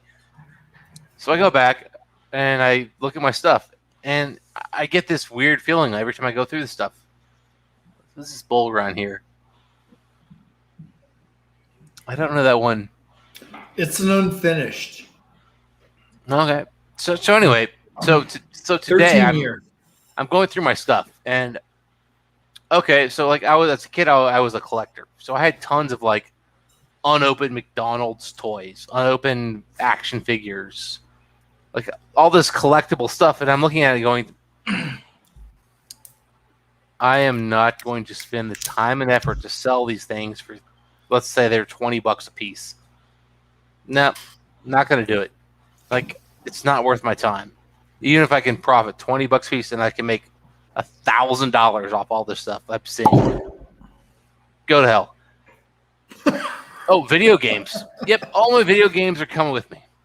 Ooh, Star Wars figures unopened. Yep, Star Wars stuff, we're coming. I have no idea where I'm putting you, but you're cool. And it's one of those weird things you're like realizing, like, after time, like, you know what? Me profiting off this stuff, I don't care. I even told my sister, just sell it, throw it away, trash it, do whatever you want. And I literally left I probably left $3,000 worth of stuff, if I'm guessing right. It was just like, that would have taken me like an insane amount of time to sell. It's just, you guys do it if you want, or just throw it away. I don't care. But there's probably a couple $1,000s worth of stuff there. And that was the realization of like, oh, I'm an adult. I don't have time. I think that falls back to what Big League was talking about. It's like, again, the autograph stuff. What do you value something at? And what do you value your time at? Oh, yeah. Dude, waiting in line to get an autograph. You know, think about that. How many hours do you wait in line to get one autograph? I don't. Now, when you do it, how much does it cost to get that one autograph? There's so many variables to it, but at the end of the day, if it means the world to you, and that's your player, your person, whatever it is, that's what matters. That's what matters. That's how whiskey is. If there's one bottle that you're chasing and that's your fucking unicorn, go get it. Go fucking get it and enjoy it. You know, it's it's the story Shane Long talking about Freddie drinking the pappy with his dad and his brother. At the end of the day, I'm dipping out, guys. Later, Adam. I'll be watching. But at the end of that day, you know, you don't know if you're going to get to enjoy that with that group of people again, or that person, whatever it is for any of us. Exactly. But if there's that one thing you're chasing, and you got the money in your pocket at that moment, and you can honestly afford it, and it's in front of you, it might be overpriced. But if you haven't seen it in 6 months and you don't think you're going to see it 6 months later, fucking get it. Just do it. If that's your thing, fucking get it. But again, even forget that. Like, again, what do you want? Like, if, for example, for me, in bourbon worlds, there's only really one bourbon I give a fuck about. What is it? My Wild FOMO, Turkey 101. my FOMO kicks in, makes me want to chase all kinds of shit. But there's one bourbon over the last couple of years. Okay, well, there's two bourbons over the last couple of years that I would chase after. Number one is King Kentucky. Okay. When that came out last year, okay, so 2 years ago, I got 4 bottles of that. I went. So is that the 13.5 or the 11.3? No, King of Kentucky. That's cream of King. Kentucky. I'm sorry. I fucked up. King. I'll get. No, you're all good. No need to apologize on this. So that was like literally the best bourbon I had in a decade, and amazing. So, and I didn't realize how good it was until I'd basically blown my chance to get a ton more of it, and huge regret. I was like, I should have just been chasing this and nothing else. So the next year, of course, it got twice as hard to get. I got 2 bottles, and they were the same barrel, which is kind of annoying, but whatever. And I'm already ahead of time this year. I'm already expecting I'm going to put every effort I have in, and I'm going to get 1 bottle because it's getting more popular. Yeah. But the bottom line is that is a whiskey that I am going to chase because that is the best there is outside of, the just insanity bourbons. And when I say insanity bourbons, I don't mean Pappies and BTACs, because those are lesser bourbons. Those are like 3 tiers below a King Kentucky. King Tucky's here, and like Pappy 23 is like this, and George T. Stagg is like this. Like they are so low. Like this is literally like a bourbon that makes me go. But people won't tell you that, and you're being transparent right now, and you're being real, and that's what's so important to this community. Well, because there's so much FOMO, dude. There's so much FOMO, and when you're just starting out, or you've been in for a year or two, and you don't know, you're like, "Oh my god, I gotta get it! It's right here. It's the first time I've seen it. I haven't seen it in 2 years. Yeah. Here. I gotta get it." You know, but again, I do the same thing. I let into the FOMO. I buy bottles constantly I shouldn't buy. I do too. I want, even though I know better. Try it all. Exactly. Or 9 or 10 of the same bottle. The only thing I don't do that other people do is I never buy bottles for more than retail beyond like 20%. Because I mean, 20% is just like, okay, this store's small or this store's big. So I never do that, but I mean, I buy into. Again, I've bought Four Gates I didn't like, and I bought Old Carters that were just garbage. I've bought. I mean, I bought so many $100-$200 bourbons that were just shit, and honestly, it's gotten to the point where I legitimately don't want to buy bourbon anymore, because when I spend, you have two choices in bourbon. You know it's good, and then you pay a premium. Or you don't know it's good and you buy it for the obscene amount of money and it might be good. And you get wins so rarely in that scenario, man. Every now and then you get a fucking win. You're just like, oh my God, yes, I killed it. I was saying the GTS 2020 was pretty fucking bomb. Yeah, exactly. But the problem was, though, everybody knows GTS. Like, and you know, people bitch at me because I'll bring out $100, $300 bottles of bourbons left and right. I've never, Mike, ever owned a BTAC. Oh wow! I've never had a BTAC. People give you shit because your name's Top Shelf Dustin. I have all of them, and you're always being okay.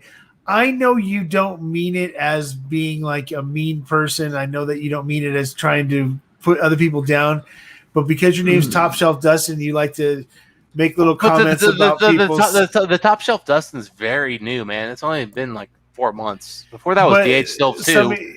I got the exact same responses because I knew who I was. Because of the fact that you make smart ass comments about lower, not top shelf stuff. Don't act like you don't, Dustin, because you were the one that said, "Why would anyone own a bottle under 200?" I wasn't about to deny. No. He's not going to deny it. Okay, so this is my thing, right? Okay, so. But the thing is, I gotta run. I have to get up early for some. Yeah, I love you. But this right here, better than Obitanium. He can't say Obtanium, just so you know ahead of time, Dustin. He's the only person in the world that can't say Obtanium. He says Obitanium, but we've gotten used to it. We love him for it. Fuck my Illinois ass. I love you guys. Stall later. So with me, the thing is that I burned myself when I was starting this journey, which was I went after all the freaking unicorns instead of going and enjoying everything on the way up. And so at some point in time, I decided that my unicorns became bottles that were not say easily obtainable, but that people sent me samples of that I'd never had before that I hadn't seen. Mm-hmm. So like this ASW Fiddler. Okay. Which one did you get? Georgia Heartwood. Okay. So about the $80 bottle, right? Yeah, it's $80. So okay. This right here. And I've had, how do you say it? Obtanium. Obtanium, okay. It's okay. Obtanium. Hey, you did it. Yes. Obtanium. I've had it straight out of the fucking barrel, out of the thief. Right. This is better. Right, and I understand. I understand that, but what I'm saying is that I went from chasing the $200 Carter bottles and all this other stuff to going to people sending me a sample of some saying, "Hey, try this out," and finding out that bottle's only $80. where that bottle's only $40. I mean, my everyday drinker is a freaking Rare Breed 101 rye. My next favorite freaking thing is a Knob Creek 12. It costs $60 freaking dollars. I'll drink this between those two. I could drink this for the rest of my life and never buy another bottle. Exactly. Outside of that, and I'm good to go. But the thing is never that, good. Yeah, but the thing well, that tastes like that. But anyway. Yeah. But Stan, at the end of the day, you can't tell me or anybody that has got into this how long their journey is going to take. Oh no, I know. Until they find those 2 to 5 bottles that are their everything.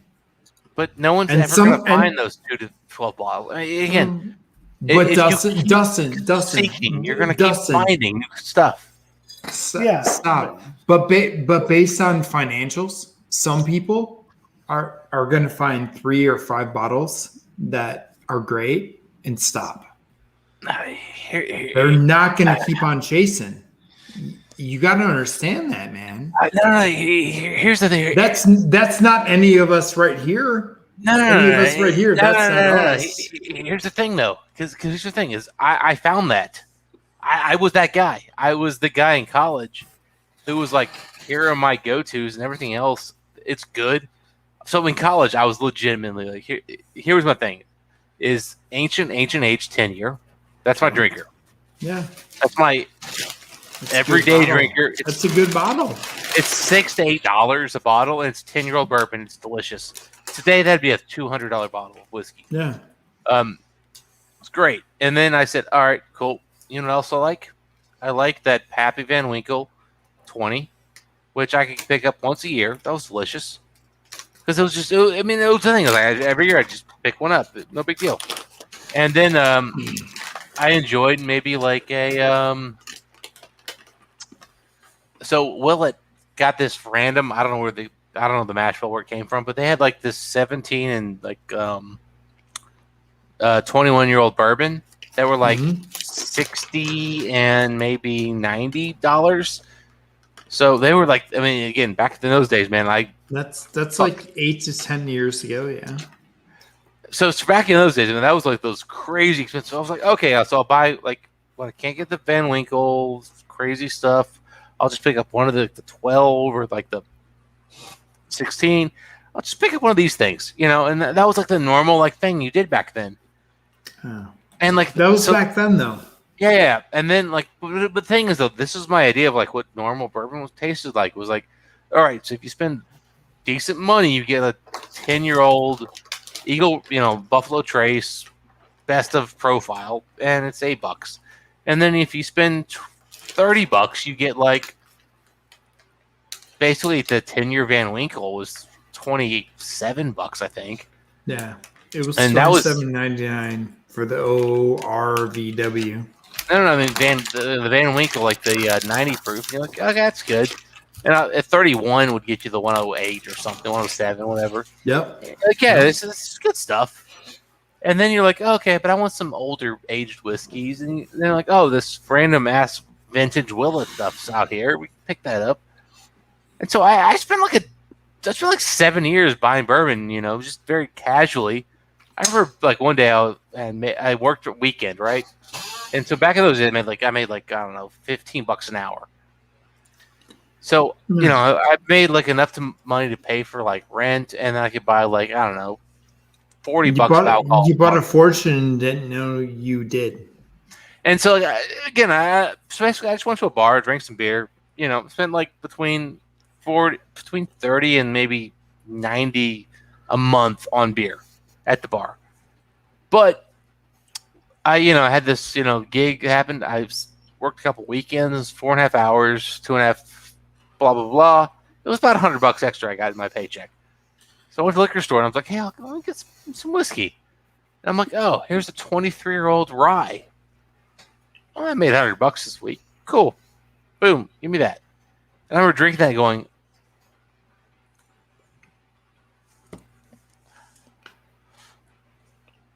"Oh my god, this is the best fucking liquor I've ever tasted in my life." This was $90. And I literally was just like, and again, Pappy 20 was a normal thing I'd had. Had the and I mean again, and this is back Stitzel Weller Pappy, and I was just like, this rye is just like, oh my god, wow. And then I switched on to beer, honestly, man, because truth be told, bourbon was something I really, really enjoyed. Whiskey, I loved. I had some, I'd gone up to a Glenlivet 21-year-old once. I paid $200 for that. I went back to beer, and I loved beer. Beer to me at the time was better. I did the same thing. I regret it, but I did it. I don't regret it at all. I think beer was better in a lot of ways. Beer was, but I feel like I missed the boat. Yeah. I feel you, Chris. I feel you. The problem was at that time, I could afford a $20 beer, but I couldn't afford a $200 whiskey. And if I could have afforded $200 whiskeys, oh my God, if I just invested back then, Jesus. But I could afford like one off a $20 beer because I wouldn't do it every day of the week. I'd just do it like 2 days. And then, I'd buy a 6-pack of Stone IPA for $11. Or sorry, back then it was $9. Again, it's that balancing act. But now with whiskey, like literally, if you don't have access, there's not a bourbon under $100 that anybody gets impressed by you having. No. And it's really sad. Like honestly, like Jason and I today we're at a Bullet, and we've got 2 picks coming out that are awesome. I mean, one of them is legitimately $125, $130 bourbon all day. So 4 Roses. As we always go back to and joke, they can't say it. And what I think actually happens, and that this is why we have to differentiate, is that I think what's going on is they're sending over the liquid, and they're putting it in a barrel. So it's 4 or 5-year-old 4 Roses that gets put in a bullet barrel for 6 years maybe, and they call it a single barrel. But I don't believe these barrels because as I know, 4 Roses does not send a single barrel to Bullet. They haven't done it ever. Right. So I think they're re-barreling these things, and they're not barreling them new. Like this is, but I could be wrong. I could be wrong. Bottom line is that we got one bottle that's just stupid good, and the other one it's still really good. And not to brag, but I literally, they gave us our first 4 pours. I went, yeah, we could do that. This is a pick. Nope. Hell no.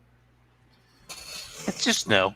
And then we went on our journey, and I literally said to the girl after we got done, I was like, so this is your E label?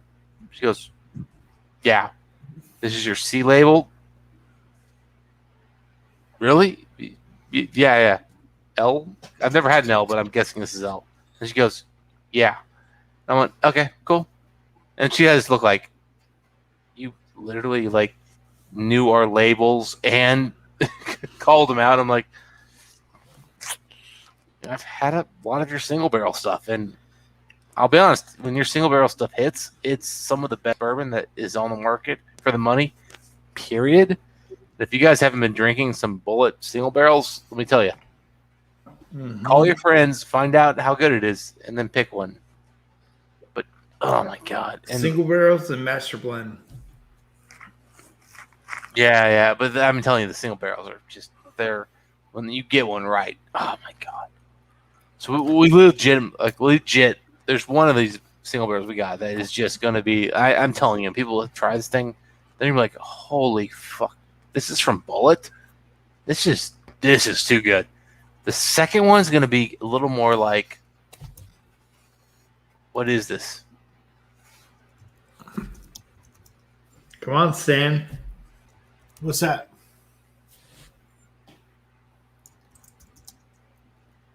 Let's go. About what? What do you? I'm sorry. I was in a conversation with Tito in the chat and freaking Whiskey Samurai. I was. What do you think I'm talking about? Oh, about Nardcore? Yeah, let's go. We'll talk about that on Saturday. We're gonna. Oh, come on, let's go. No, we'll talk about aggression, installing false conception, False and freaking confession. and freaking installing 13 and some of those other bands. We can talk about that on Thursday. Ill Repute Doctor, no, god dang, man, freaking, I ain't heard of those names in freaking years. But yeah, so we can talk about that then. But I tell you, I'm like, it's like midnight. I'm literally like an hour and a half past what I was trying to go past. Yeah, Tito, you got to teach in the morning. Yeah, I do. Chris, well, you got to draw stuff and I got to draw all day. Teach baseball and. No, tomorrow we're finishing up our draw wall for the auto press to come in. Oh, okay. So I'm drawing and navigating. So and then Top Shelf Dustin's getting ready to go to work in a couple hours. Yep. And then our embroidery actually off work machines and tomorrow, everything so will I'm be good. in. All right. Well, sorry about this, guys, but I'm gonna go ahead and call it. It's midnight. I need to get some sleep. Good call. Have you go, man. You're all good. You're all good. Almost 4 hours tonight. Wow. So yeah. So everybody's invited. Anybody that's still here, the 14 people, invited to come back Saturday. We'll go. We'll hang out some more before Hot Buttery Rolls. And hell, if you guys feel like staying around through part of Hot Buttery Rolls, then I guess that can happen too. We can see what goes on. I guess we'll be talking about from suggestions. We'll be talking about Nardcore, and we'll be talking about Doom and sludge metal. So, Yo, hold on. what is? Cover your put it in front of your face. My fucking face. Yeah, I know. There you go. Bollocks. You can't go wrong with that. All right, guys. I'll talk to you You're guys muted, later. Dustin. Good night, guys. Good night, everyone. Thanks a lot for hanging out, Dustin. We'll talk to you again. Later, guys. All right. Bye.